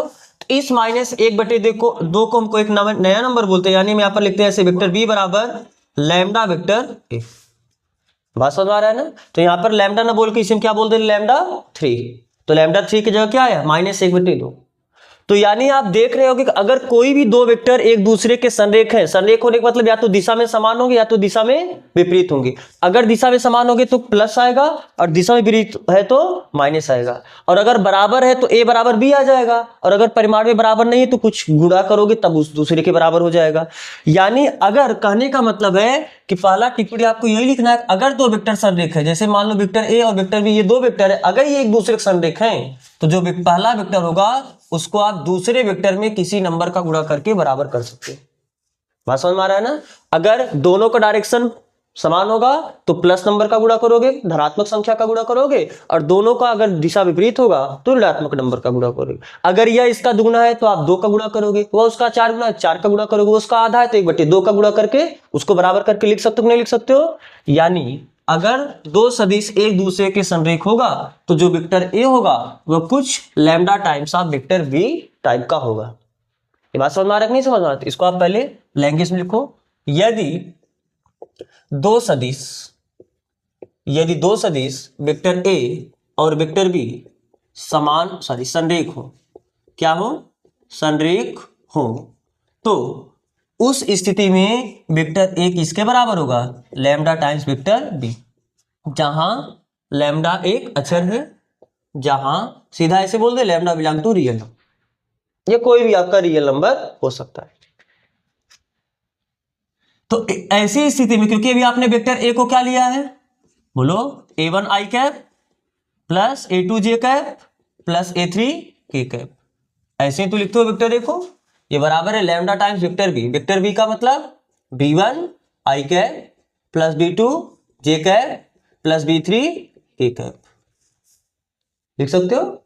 अभी इसके पहले आपने चौथा, इसके जब हम कुछ बात को लिखे या कुछ पॉइंट को लिखे तो आप पर चौथा पॉइंट आपने क्या लिखा है, जब कभी भी लैम्डा का गुणा करना हो तो सब में गुणा करते हो, बोलो, तो सब में गुणा करने के बाद इसको हम ऐसा लिख सकते हैं क्या, लैम्डा b1 आई कैप प्लस लैम्डा का गुणा इसमें भी होगा लैम्डा b2 जे कैप प्लस लैम्डा b3 के कैप, लिख सकते हो। और ये किसके बराबर है, a1 आई कैप प्लस a2 जे कैप प्लस a3 के कैप। और क्या ये भी एक सदिश है और ये भी एक सदिश है, दो सदिश के बीच में किसका चिन्ह लगा है। और दो सदिश बराबर कब होता है, जब आई वाला आई वाले के बराबर हो। अरे बोले थे ना इसके पहले वहीं पर, जब आपने दूसरा पॉइंट तीसरा पॉइंट आपने देखा है, तो तीसरे पॉइंट में यही देखा कि अगर दो सदिश बराबर होता है आई वाले के बराबर होता है, जे वाले का जे कैप का गुणांक जे कैप के गुणांक के बराबर होगा, के कैप का गुणांक के कैप बराबर होगा। यानी आप यहां से लिख सकते हो क्या, यहाँ पर आई का गुणांक कितना है a1, वहां पर आई का गुणांक कितना है लैम्डा b1, फिर a2 ये बराबर होगा लैम्डा b2 के, और वैसे a3 बराबर होगा लैम्डा b3 के। क्या आप यहां से a1 अपान b1 बराबर लैम्डा लिख सकते हो, यहां से b2 गुणा इधर आके भाग हो जाएगा, यानी a2 अपान b2 बराबर लैम्डा लिख सकते हो, और यहां से a3 अपान b3 बराबर लैम्डा लिख सकते हो। क्या ये भी लैम्डा का मान है, ये भी लैम्डा के बराबर, ये भी लैम्डा के बराबर है, यानी आप यहां से क्या लिख सकते हो, a1 अपान b1 ये बराबर होगा a2 अपान b2 और ये बराबर होगा a3 अपान b3। बात समझ में आ रहा है ना। यानी यहां पर ये वेक्टर a का मतलब क्या है, a1 आई कैप प्लस, इसको थोड़ा सही से लिख देते हैं ऐसे, यदि दो सदिश वेक्टर a बराबर a1 आई कैप प्लस a2 जे कैप प्लस a3 के कैप, एंड वेक्टर बी ये दूसरा सदिश है, वेक्टर बी b1 आई कैप प्लस b2 जे कैप प्लस b3 के कैप, ये क्या हो, संरेख हो। तो संरेख होने का केस क्या आया, a1 अपान a2 बराबर होगा b1 अपान b2 बराबर होगा c1 अपान c2। अगर आपको कोई पूछे कि एक वेक्टर दिया है 2 आई कैप प्लस 3 जे कैप प्लस 4 के कैप, और एक दूसरा वेक्टर दिया है 6 आई कैप प्लस 9 जे कैप प्लस 35 के कैप, क्या दोनों संरेख हैं। अगर कभी भी आपसे पूछे तुरंत आप a1 अपान a2 b1 अपान b2 c1 अपान c2 करके चेक करो। a1 अपान a2 करोगे 2 1 के 2 2 3 6 ये तो 1/3 आया, इसको चेक करोगे 3 1 के 3 3 3 9 1/3 आया, लेकिन इसको चेक करोगे 4 3 12 नहीं आ रहा है। अगर यहाँ पर 12 होता तो संरेख हो जाता, तब क्योंकि तब सब 1/3 के बराबर हो जाता, लेकिन अब यहाँ पर ये बराबर नहीं है, यानी जब बराबर नहीं है तो फिर ये संरेख नहीं होंगे। तो दो सदिश a1 आई कैप a2 जे कैप a3 के कैप और दूसरा सदिश b1 आई कैप प्लस b2 जे कैप प्लस b3 के कैप संरेख तभी होंगे जब a1 अपान a2 बराबर होगा b1 a1 अपान a2 बराबर a1 अपान b1 बराबर होगा a2 अपान b2 बराबर होगा a3 अपान b3 के। बात समझ आ रहा है ना। यानी आई वाला दोनों के आई कैप का गुणांकानुपात ये बराबर होना चाहिए, दोनों के जे कैप के गुणांकानुपात ये बराबर होना चाहिए, दोनों के कैप वाले गुणांकों का अनुपात। समझ में आ रहा है बात ना। तो याद रखना, अगर कभी भी आपको दो सदिश संरेख पूछेगा सिद्ध करना है तो आप यही सिद्ध कर दोगे, a1 अपान a2 बराबर होना चाहिए b1 अपान b2 बराबर होना चाहिए c1 अपान c2, या a1 अपान b1 बराबर अब यहाँ पर क्या है लेटर है, आप a1 b1 c1 a cap J cap I cap कुछ भी आप यहाँ पर लेटर यूज कर सकते हो। तो याद क्या कर रखना है, दोनों के आई कैप गुणांक का अनुपात बराबर होना चाहिए, दोनों को जे कैप वाले गुणांक का अनुपात ये बराबर होना चाहिए, दोनों के कैप वाले गुणांकों के अनुपात के। कोई दिक्कत नहीं है ना। चलो ये टिप्पणी में आपका पहला पॉइंट हुआ। अब टिप्पणी में आप दूसरा पॉइंट लिखो। देखो आपको पता है कि मान लो अगर एक सदिश कोई वेक्टर r ये किसी बिंदु की स्थिति सदिश है, यदि वेक्टर r बराबर, और इसको हम ऐसे लिख देते हैं एक्स आई cap plus Y J cap plus Z के कैप, ऐसे ही तो लिखते हो किसी बिंदु की स्थिति सदिश को। आपको पता होगा यूनिट वेक्टर निकालना, यूनिट वेक्टर यानी मात्रक सदिश निकालना। मात्रक सदिश पढ़े हो, क्या होता है मात्रक सदिश, ऐसा सदिश जिसका परिमाण एक हो वह क्या कहलाता है, मात्रक सदिश कहलाता है। और आपको वहीं पर हम बता दिए थे कि अगर मान लो कोई एक वेक्टर ए है तो इस वेक्टर के इस सदिश के दिशा में अगर आपको मात्रक सदिश चाहिए तो उसको आप क्या ए कैप से दर्शाते हो, और ए कैप को लिखने का तरीका आपको बताते हैं vector A upon mod of vector ए। बात समझ में आ रहा है ना, ध्यान से देखो। तो अगर हम इस वेक्टर आर के दिशा में हमको आर कैप चाहिए, यानी क्या चाहिए, मात्रक सदिश चाहिए। क्या चाहिए, तो मात्रक सदिश कैसे निकालोगे, इस वेक्टर में इस वेक्टर के परिमाण का भाग दोगे। तो वेक्टर आर है कितना, एक्स आई cap plus Y J cap plus Z के कैप, यही तो वेक्टर आर था। और वेक्टर आर का परिमाण आप कैसे निकालोगे, root of x square plus Y square plus, बोलो कर सकते हो ऐसा? ठीक है, क्या इतना बटे इतना अलग, इतना बटे इतना अलग, इतना बटे इतना अलग कर दे? कर सकते हो ना। तो जब इतना बटे इतना करोगे यानी क्या, x upon root of x square plus Y square plus Z square i के, plus y upon root of x square plus Y square plus Z square k plus sorry j के, plus Z upon root of x square plus Y square plus Z square, क्या ठीक है, लिख सकते हो ऐसा। ये क्या है, आर कैप। हम कैसे माने कि ये आर कैप है, ये आपका मात्रक सदिश है। हम क्यों कहें ये मात्रक सदिश है? अगर आपको प्रूफ कोई पूछे कि क्यों ये मात्रक सदिश है, तो मात्रक सदिश का परिमाण कितना होता है, एक। आप इस वेक्टर का परिमाण निकाल दो, अगर ये एक आ जाएगा तो मात्रक सदिश होगा। तो अगर आप इस वेक्टर का परिमाण निकालो, यानी हम अगर इसको आर कैप बोल रहे हैं तो इसका परिमाण एक के बराबर आना चाहिए। तो आप इसका परिमाण निकालो। किसी भी वेक्टर का परिमाण कैसे निकालते हो, आई कैप वाले गुणांक का स्क्वायर प्लस जे कैप वाले गुणांक का स्क्वायर प्लस के कैप वाले, अरे इसका परिमाण ऐसे ही तो निकालो। देखो यहाँ पर आई कैप वाले का स्क्वायर प्लस जे कैप वाले का स्क्वायर प्लस के कैप वाले का स्क्वायर, किसी वेक्टर का परिमाण ऐसे ही तो निकालते हो ना। अगर ये आपका इतना आई कैप, इतना जे कैप, इतना के कैप एक वेक्टर मिला, इस वेक्टर का परिमाण निकालने के लिए क्या करोगे, आई कैप वाले का स्क्वायर यानी X upon root of x square plus Y square plus Z square, इसका स्क्वायर करो प्लस इसका स्क्वायर यानी Y upon root of x square plus Y square plus Z square का स्क्वायर करो plus Z upon root of x square plus Y square plus Z square का square कर दो। अगर इसका स्क्वायर इसका स्क्वायर इसका स्क्वायर करके जोड़ दोगे, यही तो इस वेक्टर का परिमाण होगा। आओ करो रूट ऑफ, क्या ये X square upon X square plus Y square plus Z square हुआ, अरे एक्स का स्क्वायर हुआ, रूट का स्क्वायर करोगे रूट हट जाएगा, बस वही नंबर बचेगा। प्लस यहां पर क्या हो जाएगा, वाई स्क्वायर अपान रूट का स्क्वायर करोगे रूट हट जाएगा, केवल बचेगा कितना, X square plus Y square plus Z square. और जब इसका स्क्वायर करो कितना आ जाएगा, Z square upon X square plus Y square plus Z square. क्या हर बराबर है, अंश जुड़ जाएगा। तो अंश जोड़ो तो कितना आ जाएगा, X square plus Y square plus Z square upon X square plus Y square plus Z square. तो क्या ये रूट 1 यानी 1 के बराबर आया कि नहीं आया, बोलो। यानी ये आपने जो वेक्टर लिया है, इस वेक्टर का परिमाण कितना आया, देखो इसी वेक्टर का तो हमने परिमाण निकाला, इस वेक्टर का परिमाण कितना आया, एक आया। यानी ये आपका क्या है, एक यूनिट वेक्टर इकाई सदिश, या हम इसे मात्रक सदिश बोलते हैं ना, इकाई सदिश बोल सकते हो। यही आपका क्या है, मात्रक सदिश। और एक चीज आपको दिख रहा है क्या, इतने का स्क्वायर प्लस इतने का स्क्वायर प्लस इतने का स्क्वायर करने के बाद भी कितना आएगा, अरे यही तो देखो। अगर आप ये अंडर रूट हटा दो, पहले आपको ये कॉपी करना है, पहले आप कर लो, फिर हम इसमें कुछ हटाए बटाए। आप इसे कॉपी कर चुके होंगे। अब ध्यान से देखो, अगर आप ये रूट हटा दो, ये रूट हटा दो, हम परिमाण नहीं निकाल रहे, हम परिमाण नहीं निकाल रहे, हम केवल इतने का स्क्वायर कर दिए, इतने का स्क्वायर करके इतने का स्क्वायर करके जोड़ दिए। तो ये कितना आया, ये भी रूट हटा दो तो केवल एक ही आएगा। तो कहीं आप ऐसा देखो, इसका स्क्वायर प्लस इसका स्क्वायर प्लस इसका स्क्वायर बराबर एक आता है, कहीं आप ऐसा पैटर्न देखे हो अभी तक, कहां, बोलो।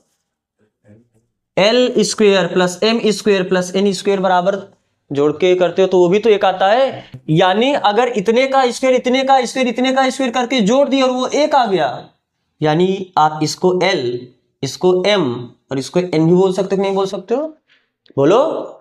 ठीक है, तो हम यहां पर लिखते हैं कि चूंकि इस बात का मतलब क्या हुआ, यहां पर अगर हम इतने को एल मान ले, इसको क्या मान ले, एल, इसको क्या बोल दे, एम, और इतने को क्या बोले, एन बोले, तो क्या यहां पर, यहां L square plus M square plus N square बराबर एक आया। और एल एम एन वहां पर होता क्या है, दिक कोज्या या दिक कोसाइन उसे बोलते हो। यानी ये क्या है, दिक कोज्या है, दिक कोसाइन है। दिक कोसाइन किसका, इस सदिश का। बात समझ आ रहा है ना। अगर आपको कभी एक सदिश देके उसका दिक कोसाइन पूछे तो आप तुरंत क्या कर दोगे, यूनिट वेक्टर निकालोगे, तुरंत क्या करोगे, यूनिट वेक्टर निकालोगे, मात्रक सदिश निकालोगे। और मात्रक सदिश निकालने का तरीका पता है ना, उस वेक्टर में उसी वेक्टर के परिमाण का क्या कर दो, भाग दो। तो जब किसी सदिश का मात्रक सदिश निकाल दिए तो मात्रक सदिश में जो आई कैप का गुणांक है, मात्रक सदिश में जो जे कैप का गुणांक है, मात्रक सदिश में जो के कैप का गुणांक है, वही तो LMN है, वही तो दिक् कोसाइन है, क्योंकि इनके वर्गों का योग कितना आ रहा है, 1 आ रहा है। तो यहां से आप ये भी पॉइंट याद रखना कि क्या ये दूसरा पॉइंट था, तो इसमें याद रखना कि किसी सदिश, किसी, ये अगला पॉइंट करके लिख लो, थर्ड पॉइंट, किसी सदिश एक्स आई कैप, या ऐसे लिख देते हैं इसे, vector R equal to X I cap plus Y J cap plus Z के कैप का दिक् कोसाइन, का दिक् कोसाइन या दिक् कोज्या बोल सकते हो। दिक् कोसाइन क्या होता है, दिक् कोसाइन क्रमशः x upon root of x square plus Y square plus Z square, ऐसे लिख दे, L बराबर इतना, m बराबर y upon root of x square plus Y square plus Z square, और n बराबर z upon root of x square plus Y square plus Z square होता है। कभी भी आपको इस फॉर्म में, जैसे अगर आपको कोई वेक्टर दिया, वेक्टर r बराबर 2i cap plus 3j cap plus 4k cap, बोला कि इस सदिश का दिक् कोसाइन बताओ, तुरंत आप इसका क्या बना दोगे, यूनिट वेक्टर। यूनिट वेक्टर बनाने का मतलब वेक्टर r में क्या करोगे, r का भाग दोगे, या तो आप इतना बना दो या तो सीधा बोलो, इसका एक दिक् कोसाइन L होगा, एक दिक् कोसाइन M होगा, एक दिक् कोसाइन N होगा। L कितना हो जाएगा, 2/√2 का स्क्वायर प्लस 3 का स्क्वायर प्लस 4 का स्क्वायर। M क्या होगा, 3/√, इतने का स्क्वायर, इतने का स्क्वायर, इतने का स्क्वायर, और N क्या होगा, 4/, इतने का स्क्वायर। बात समझ आ रहा है ना। तो कभी भी याद रखना, अगर आपको दिक् कोसाइन बताना है तो उस वेक्टर का तुरंत क्या बना दो, यूनिट वेक्टर। उस वेक्टर का क्या बना दो, यूनिट वेक्टर, यानी मात्रक सदिश। समझ में आ रहा है ये सभी स्टेप ना। अब और दिक् अनुपात पूछ ले तब, दिक् अनुपात होता क्या है, दिक् कोसाइन के साथ समान अनुपात बनाने वाली जो संख्या होती है वही आपका क्या कहलाता है। अब ध्यान से देखो, अगर ये दिक् कोसाइन है तो क्या x y z दिक् अनुपात हो जाएगा। कैसे, x का इसके साथ अनुपात लो, हम क्या बोल रहे हैं, x y z ये दिक् अनुपात है। हम क्यों बोलेंगे ये दिक् अनुपात है, अगर यह दिक् कोसाइन के साथ समान अनुपात में अगर दिक् अनुपात बोलोगे, वरना दिक् अनुपात। तो जब x का x के साथ अनुपात लोग करके 1/√x² plus Y square plus Z square बचेगा। जब y का इसके साथ अनुपात लोगे, y कैंसिल हो जाएगा, केवल इतना बचेगा। और जब z का z के साथ अनुपात लोगे तो केवल आपका ये बचेगा, √x² plus Y square plus Z square. यानी देखो, पहले बार भी अनुपात लेने पर केवल √x² plus Y square plus Z square बचा, दूसरे बार भी 1/√x² plus Y square plus Z square बचा, तीसरे बार भी 1/√x² plus Y square plus Z square बचा। यानी अनुपात समान आ गया, यानी x y z क्या है, इसका दिक् अनुपात है। तो किसी वेक्टर का कितना दिक् अनुपात होता है, असंख्य। किसी वेक्टर का कितना दिक् अनुपात होता है, ये तो आपने केवल एक दिक् अनुपात बताया। दूसरा दिक् अनुपात चाहिए, इसी में 2 का गुणा कर दो। तीसरा दिक् अनुपात चाहिए, इसमें करते जाओ गुणा। तो यानी आप फोर्थ पॉइंट भी लिख सकते हो क्या, किसी सदिश वेक्टर r बराबर एक्स आई cap plus Y J cap plus Z के कैप का एक दिक् अनुपात क्या होता है, x y z होता है। यही आई कैप वाले का गुणांक, जे कैप वाले का गुणांक, के कैप वाले का गुणांक, ये जो गुणांक होगा ये एक दिक् अनुपात है। क्या है, ये एक दिक् अनुपात है। बात समझ में आ रहा है, यही तो लिखे ना, एक्स वाई जेड क्या है, आई कैप का गुणांक, जे कैप का गुणांक, के कैप का गुणांक। तो जो जब भी आपको वेक्टर दिखेगा तो वहां पर आई कैप, जे कैप, के कैप सामने जो लिखे रहेगा वो उसी वेक्टर का एक दिक् अनुपात आपको मिल गया, बिना कुछ किए, बिना कुछ कैलकुलेशन किए आपको सीधा एक दिक् अनुपात वेक्टर में दिख रहा होगा। और दिक् अनुपात दिख रहा है, दिक् कोसाइन आप बता सकते हो, अरे यूनिट वेक्टर बना लो, वहां से दिक् कोसाइन बता दो। तो ये सभी पॉइंट समझ में आया ना। तो आप ये पहले लिख लो, फिर हम इसके आगे बढ़े। आओ इसका हम अब देखते हैं एग्जाम्पल। एग्जाम्पल नंबर 4 क्या बोला है, एक्स वाई और जेड के मान ज्ञात कीजिए। देखो सदिश आपका बिल्कुल बहुत सरल है ना, सदिश सिंपल है, बस इसके पॉइंट्स आप याद रखो। अगर आपको पॉइंट्स याद है, डेरिवेशन तो हमें अपने नॉलेज को बढ़ाने के लिए होता है, जो आपको डेरिवेशन बताएंगे मतलब प्रूफ बताएंगे उसको केवल आप याद रखना, बाकी उसके अलावा और सब याद रखना अच्छी बात है। वरना आप बस उसका कॉन्सेप्ट याद रखोगे, आपका सवाल बहुत सिंपल एक 2 लाइन का सवाल इसका लगता है। अक्सर क्वेश्चन 1 2 लाइन में लगेगा। अब उदाहरण ही देखो कैसे लग रहा है, एक्स वाई और जेड के मान ज्ञात कीजिए ताकि वेक्टर ए बराबर एक्स आई cap plus 2j plus Z के कैप, ये 2 है, 2j प्लस जेड के कैप, और एक दूसरा वेक्टर दिया है 2i प्लस yj प्लस के कैप, ये क्या हो, समान। पूछा है कि x y z का हम कैसा वैल्यू ले, कौन सा वैल्यू ले, ताकि ये दोनों वेक्टर क्या हो जाए, बराबर हो जाए। तो यदि वेक्टर a ये बराबर होना है वेक्टर b के, तो आपको क्या पता है, i वाला i के बराबर होता है, j वाला j के बराबर होता है, k वाला k के बराबर होता है। तो यानी दिस इंप्लाइज सीधा x बराबर कितने को हो जाएगा, 2 के, y बराबर कितने को हो जाएगा, 2 के, और z इसके सामने कुछ नहीं तो कितना है, 1, तो z बराबर कितना हो जाएगा। अगला एग्जाम्पल नंबर 5 क्या बोला है, मान लीजिए कि वेक्टर a बराबर i प्लस 2j और वेक्टर b बराबर 2i प्लस j, तब क्या आपसे पूछा है, क्या वेक्टर a का परिमाण ये बराबर है वेक्टर b के परिमाण के, ये आपसे पूछा है। इस बात को मतलब समझ रहे हो ना, ये वेक्टर a का क्या है, परिमाण है, और ये वेक्टर b का क्या है, परिमाण है। क्या सदिश वेक्टर a और वेक्टर b समान है, आपको केवल इतना ही नहीं पूछा है, आपसे भी पूछा है कि क्या वेक्टर a ये बराबर है वेक्टर b के। सबसे पहले आपसे क्या पूछा है, क्या इन दोनों का परिमाण बराबर है, फिर आपसे पूछा है क्या दोनों वेक्टर बराबर है। तो आओ सबसे पहले आप वेक्टर a का परिमाण निकालो, चूंकि आपको दिया है ना, चूंकि दिया है वेक्टर a बराबर कितना, i प्लस 2j, तो बताओ वेक्टर a का परिमाण कितना हो जाएगा। किसी वेक्टर का परिमाण कैसे निकालते हो, रूट में i का स्क्वायर प्लस j का स्क्वायर प्लस k का स्क्वायर। तो i के सामने कुछ नहीं तो कितना है, तो 1 का स्क्वायर प्लस 2 का स्क्वायर, तो 2 दूनी 4 1 5, ठीक है। अब आप किसका निकालो, चूंकि वेक्टर b बराबर आपको कितना दिया है, 2i प्लस j, तो अगर वेक्टर b का परिमाण निकालना तो कैसे निकालो, रूट ऑफ i का स्क्वायर प्लस j का स्क्वायर। अब k कुछ नहीं तो 0 का स्क्वायर करोगे उसको कोई मतलब नहीं पड़ेगा ना, तो ये कितना आ जाएगा, रूट ऑफ 2 का स्क्वायर 4 और 1, ये कितना है, रूट 5। यस, क्योंकि या this implies that vector a का परिमाण ये बराबर है वेक्टर b के परिमाण। अरे ये भी रूट 5 आया, ये भी रूट 5 आया, बात समझ में आ रहा है ना। तो अगर दो वेक्टर का यहाँ पर क्या हुआ, परिमाण बराबर हो, तो अगर दो वेक्टर परिमाण बराबर है तो दोनों वेक्टर समान होते हैं, ऐसा जरूरी नहीं है।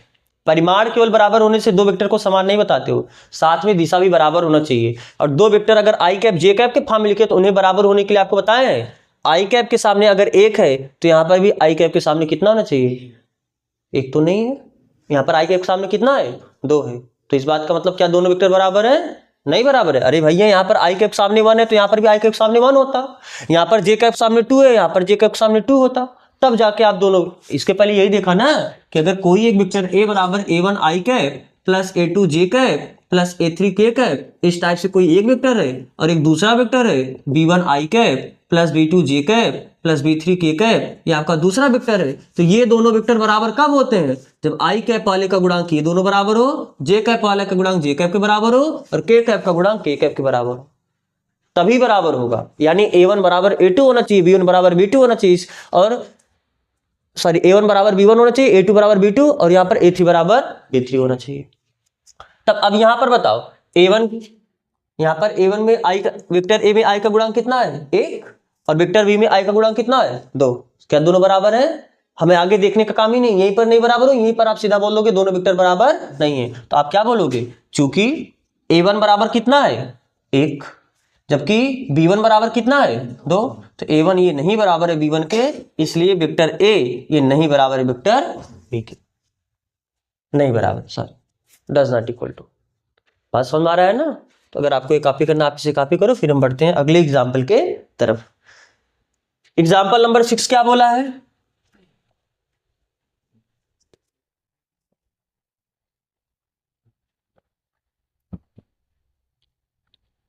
एग्जाम्पल 6 में बोला है कि सदिश वेक्टर a बराबर 2i plus 3j plus k के अनुदिश मात्रक सदिश ज्ञात कीजिए।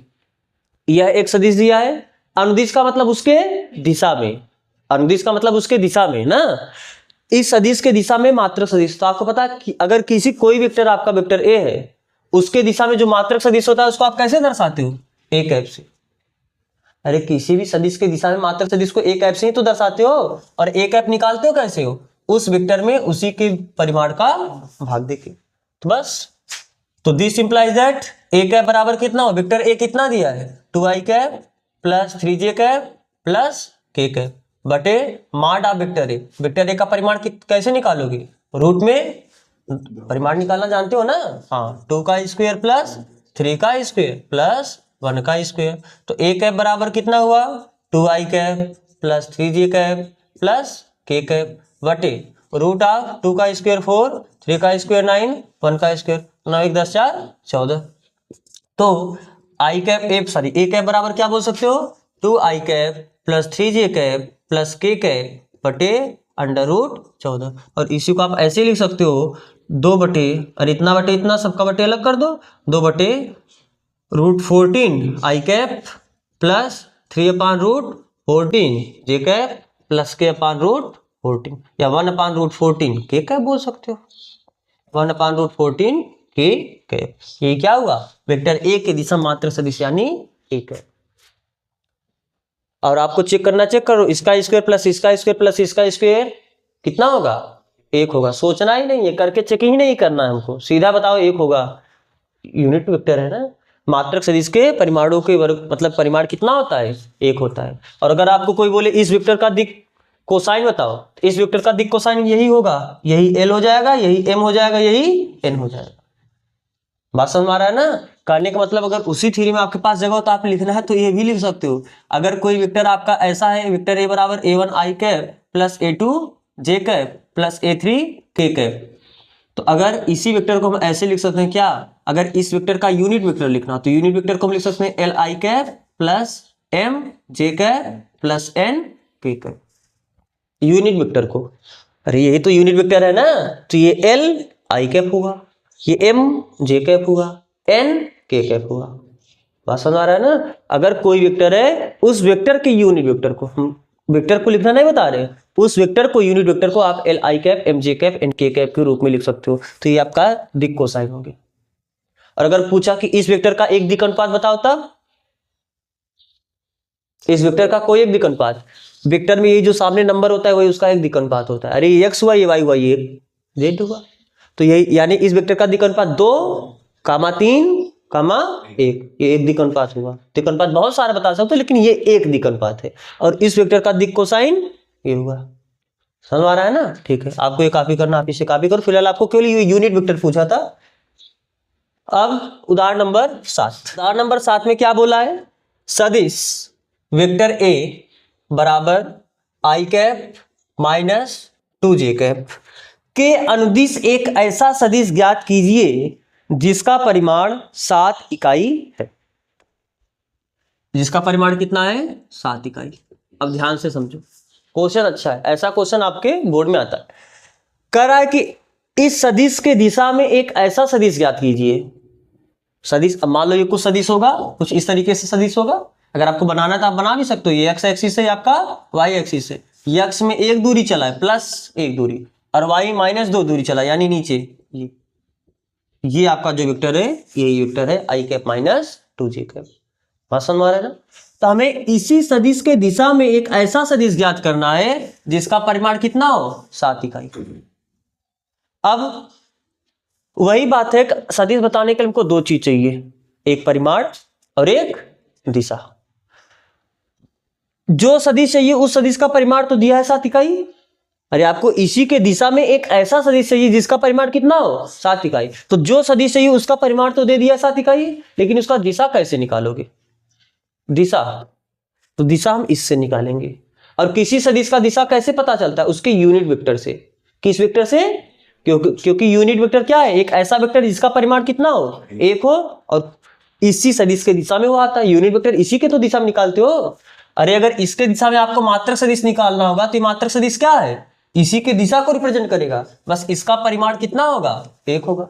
और अगर हमको 7 परिमाण वाला चाहिए तो बस इसी में 7 का गुणा कर देंगे, तो 7 परिमाण वाला उसी दिशा में आपको सदिश मिल जाएगा। ये बात समझ में आ रहा है कि नहीं समझ में आ रहा है। अगर हमको इसी सदिश की दिशा में, यानी इसी सदिश की दिशा में 7 परिमाण वाला सदिश चाहिए, सबसे पहले इस सदिश की दिशा में आप 1 परिमाण वाला सदिश पता कर लो। और जब 1 एक का वैल्यू पता चल जाएगा। जैसे आप एक एक नियम करते थे बचपना में, 7 पेन का दाम 25 रुपया है तो, या 7 पेन का दाम मान लो 35 रुपया है, तो आप 15 पेन का दाम बताओ। तो आपको 7 का दाम देके 15 का दाम पूछा, सबसे पहले आप किसका वैल्यू निकालते थे? एक का प्राइस निकालते थे। तो एक का प्राइस कितना होता है? 5 रुपया। फिर 15 का पूछा है तो अगर एक का 5 है तो 15 का पूछा है तो 5 गुणे क्या कर देते हो? वही एक एक नियम करना है इसमें। आपको एक वेक्टर दिया है, सबसे पहले आप एकांक वेक्टर पता करो, इकाई सदिश पता करो। और जब आपको इकाई सदिश यानी मात्रा सदिश पता चला, इकाई सदिश यानी उसका परिमाण कितना होता है? 1। लेकिन हमको 7 इकाई वाला 7 परिमाण वाला चाहिए, तो 7 का गुणा कर दो कि 7 परिमाण वाला आपको सदिश मिल जाएगा। तो सबसे पहले जब भी आपको ऐसा क्वेश्चन आए, इस सदिश की दिशा में इतने परिमाण वाला सदिश बताइए, सबसे पहले उस सदिश की दिशा में एक परिमाण वाला सदिश पता करेंगे, यानी मात्रक सदिश पता करेंगे। तो क्या लिखोगे?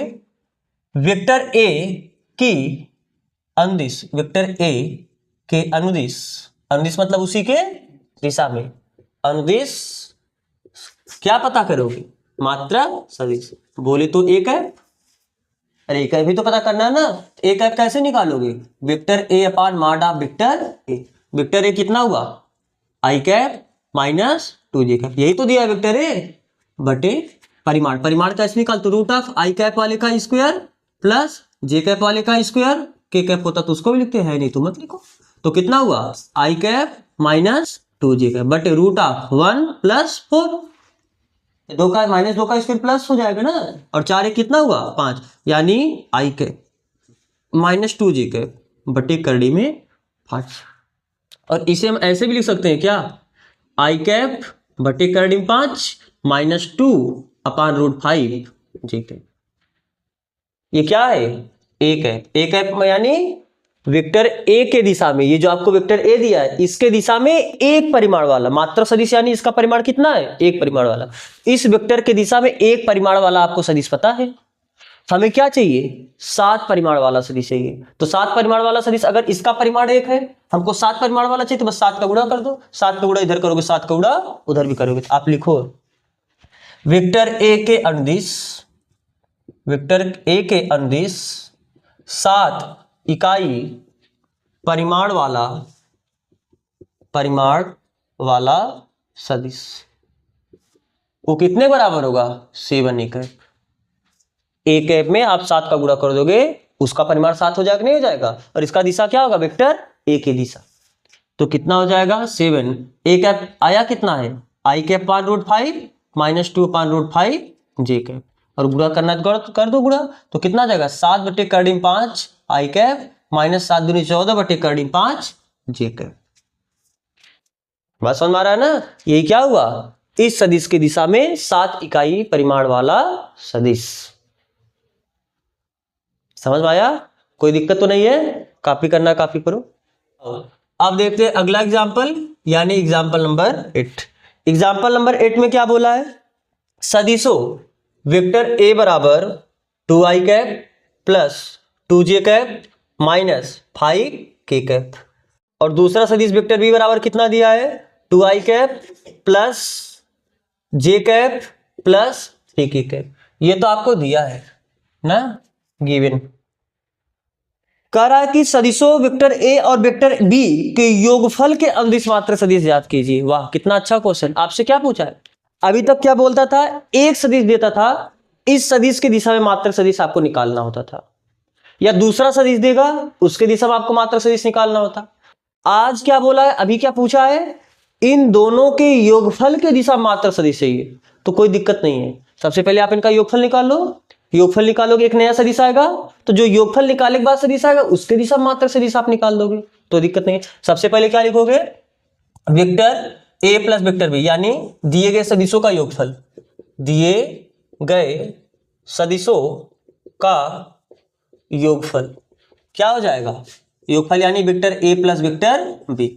तो वेक्टर ए प्लस वेक्टर बी, अभी आपको जब पॉइंट लिखवाए थे तो वहां पर लिखवाए थे ना, दो सदिश को जोड़ने के लिए क्या करते हो? आई वाले में आई वाले को जोड़ते हो, यानी कितना हो जाएगा? ये 4i cap plus 3j cap. अरे इसके सामने एक है तो कुछ नहीं है, तो एक मान के चलोगे।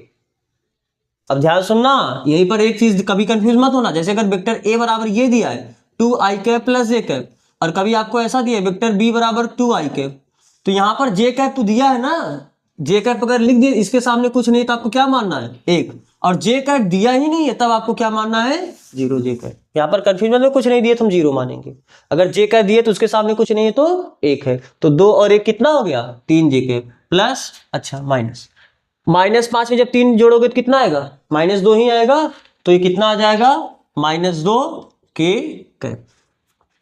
कोई दिक्कत नहीं है, ये क्या है इन दोनों का योगफल आया, यानी ये आपका क्या आया vector a plus vector b है। चलो एक काम करो, आपको इसी की दिशा में मात्रक सदिश चाहिए, अब जब दो वेक्टर को जोड़ोगे तो एक नया वेक्टर आएगा, इसी वेक्टर को हम क्या मान लेते हैं कुछ नया वेक्टर नाम देते हैं, मान लो चलो इसी को कर देते हैं वेक्टर c, आप कोष्टक में से लिख दो क्या मानो। तो अगर हमें vector a plus vector b का मात्रक सदिश चाहिए, का मात्रक सदिश, यानी आपको वेक्टर c का मात्रक सदिश चाहिए, अरे vector a plus vector b को ही तो आपने वेक्टर c बोला है, चाहे आप vector a plus vector b लिखो, इतना दो ना लिख के मुझसे उसकी जगह केवल वेक्टर c लिखेंगे। तो अगर इसका मात्रक सदिश यानी इसका मात्रक सदिश और इसके मात्रक सदिश को हम दर्शाएंगे कैसे कैप से, तो c कैप बराबर क्या हो जाएगा vector c upon mod of vector c। बात समझ आ रहा है ना, अगर नहीं सी लिखते तो कुछ होता कुछ नहीं होता, फिर आपको क्या लिखना पड़ता vector a plus vector b upon mod of vector b का mod of vector a plus vector b, ये क्या हो जाता vector a plus vector b का कैप। ऐसा कभी लिखना मतलब अच्छा नहीं लगता है, ऐसा लिखना कभी ऐसा मिला नहीं, बात समझ आ रहा है ना। इसीलिए जब दो वेक्टर के योगफल या उनके मतलब योगफल का बात आ गया, उनके अंतर का बात आएगा, तो हम लोग उन दोनों वेक्टर का जोड़ने के बाद जो नया वेक्टर आएगा उसको कुछ क्या मान लेंगे नया वेक्टर सी मान लेंगे, डी मान लेंगे, ई मान लेंगे, जो आपका मन करे। तो आपसे पूछा था क्या क्वेश्चन में इन दोनों सदिशों के योगफल में मात्रक सदिश बताना है, तो इन दोनों सदिशों का सबसे पहले हमने क्या निकाला योगफल, तो जो योगफल आया उसको हमने मान लिया एक नया वेक्टर वेक्टर सी। तो आपको इनके योगफल के दिशा में मात्रक सदिश चाहिए, यानी आपको इसके दिशा में मात्रक सदिश चाहिए, यानी आपको वेक्टर सी की दिशा में मात्रक सदिश चाहिए, और वेक्टर सी की दिशा में जो मात्रक सदिश होगा उसको हम किससे लिखेंगे सी कैप से। तो सी कैप होगा क्या vector C upon mod of vector सी। तो बताओ वेक्टर सी कितना है, अरे वेक्टर सी है यही ना 4i cap plus 3j cap -2 k cap upon, और इसका हाँ 4 का स्क्वायर 16, 3 का स्क्वायर और 2 का स्क्वायर, तो 4 16 20 29, तो कितना आया 4i cap plus 3j cap -2 k cap ना अपान √29। अलग अलग कर दे क्या, तो 4 अपान √29 i cap plus 3 upon √29 j cap -2 बटे √29 k कैप। ये क्या आया, ये क्या आया vector a plus vector b के दिशा में मात्रक सदिश। This implies that vector a plus vector b के दिशा में मात्रक सदिश। ये कितने बराबर हुआ, समझ में आ रहा है कि नहीं बात समझ में आ रहा है। चलो आपको कॉपी करना, आप कॉपी करो, फिर हम इसका देखते हैं अगला क्वेश्चन, यानी उदाहरण नंबर 8 था ये 9 पे देखते हैं। एग्जाम्पल लाइन में बोला है सदिश वेक्टर a बराबर i cap plus j cap -2 k cap के दिक अनुपात लिखिए और इसकी सहायता से दिक कोसाइन ज्ञात कीजिए। आपको ये पता है ना क्या कि चूंकि अगर कभी भी कोई एक वेक्टर इस तरीके से आता है X i cap plus Y J cap plus Z के कैप, अगर इस तरीके से कोई वेक्टर आता है तो यक्स वाई जेड को हम क्या बोलते हैं अदिश घटक। अरे कल बात हुआ है अभी इसके पहले वाले लेक्चर में या इसी में बात हुआ है, अदिश घटक क्या होता है, ये जो एक्स वाई जेड होता है अदिश घटक होता है, और जो एक्स आई cap Y J cap Z के कैप होता है इस वेक्टर का सदिश घटक होता है। और यह जो वेक्टर लिखने का तरीका ये घटक रूप, तीनों बात हुआ है ना, तो ये केवल एक्स वाई जे ये क्या है अदिश घटक, एक्स आई cap Y J cap Z के कैप क्या है सदिश घटक, और ये जो लिखने का तरीका ये क्या है घटक रूप। तो आपको पता है अगर कभी भी हम वेक्टर को इस तरीके से लिखते हैं ये एक्स वाई जे जेड, ये आपका जो अदिश घटक होता है वो उसका एक दिक अनुपात होता है। तो चूंकि वेक्टर आर का दिक अनुपात क्या होता है, का दिक अनुपात क्या होता है एक्स वाई जेड। तो अगर आप इस वेक्टर से तुलना करेंगे तो this implies that vector A के लिए अगर आपको लिखना हो, वेक्टर ए के लिए एक्स बराबर कितना आया 1, और एक्स बराबर यही यहां पर एक्स वाई जेड, तो एक्स का कितना आया 1, वाई की जगह कितना आया 1, और जेड का कितना आया -2, अतः सदिश वेक्टर ए बराबर आई कैप प्लस जे कैप माइनस 2k कैप का एक दिक् अनुपात आप क्या बता सकते हो? दिक् अनुपात।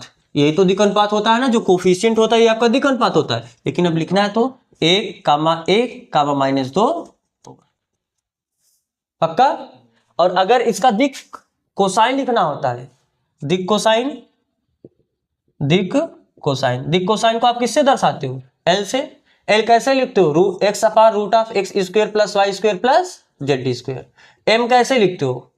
y अपान, ख्याल है ना, अरे एल बराबर x अपान होता है, m बराबर y upon root of x square plus Y square plus Z square. और n कैसे लिखते हो? z upon root of x square plus Y square plus Z square. आपको x y z तो पता है ना, तो बस वैल्यू रख के हल करो। तो x जगह कितना हो जाएगा? 1 अपान रूट ऑफ 1 का स्क्वायर प्लस 1 का स्क्वायर प्लस माइनस 2 का स्क्वायर, यानी 1 अपान रूट ऑफ 1 1 4 4 1 5 1 6 1 बटे रूट 6 ये कितना हो जाएगा? y की जगह कितना है? 1 बटे करड़ी में यही तो आएगा 1 का स्क्वायर प्लस 1 का स्क्वायर प्लस माइनस 2 का स्क्वायर, तो ये भी कितना आ जाएगा? 1 बटे करड़ी में 6। और z की जगह कितना है? माइनस 2 बटे करड़ी में 1 का स्क्वायर प्लस 1 का स्क्वायर प्लस माइनस 2 का स्क्वायर, यानी ये कितना हुआ? माइनस 2 बटे कितना? करड़ी में 6। तो कभी भी अगर आपको कोई वेक्टर दिया तो उस वेक्टर का दिक् अनुपात और दिक् कोसाइन बता सकते हो ना। दिक् अनुपात क्या होगा? ये x y z, ये उसका दिक् अनुपात हो जाएगा, और x अपान इतना, y अपान इतना, z अपान इतना, वो उसके क्रमशः क्या हो जाएंगे? दिक् कोसाइन हो जाएंगे। तो अगर आपको ये कॉपी करना, आप इसे कॉपी करो।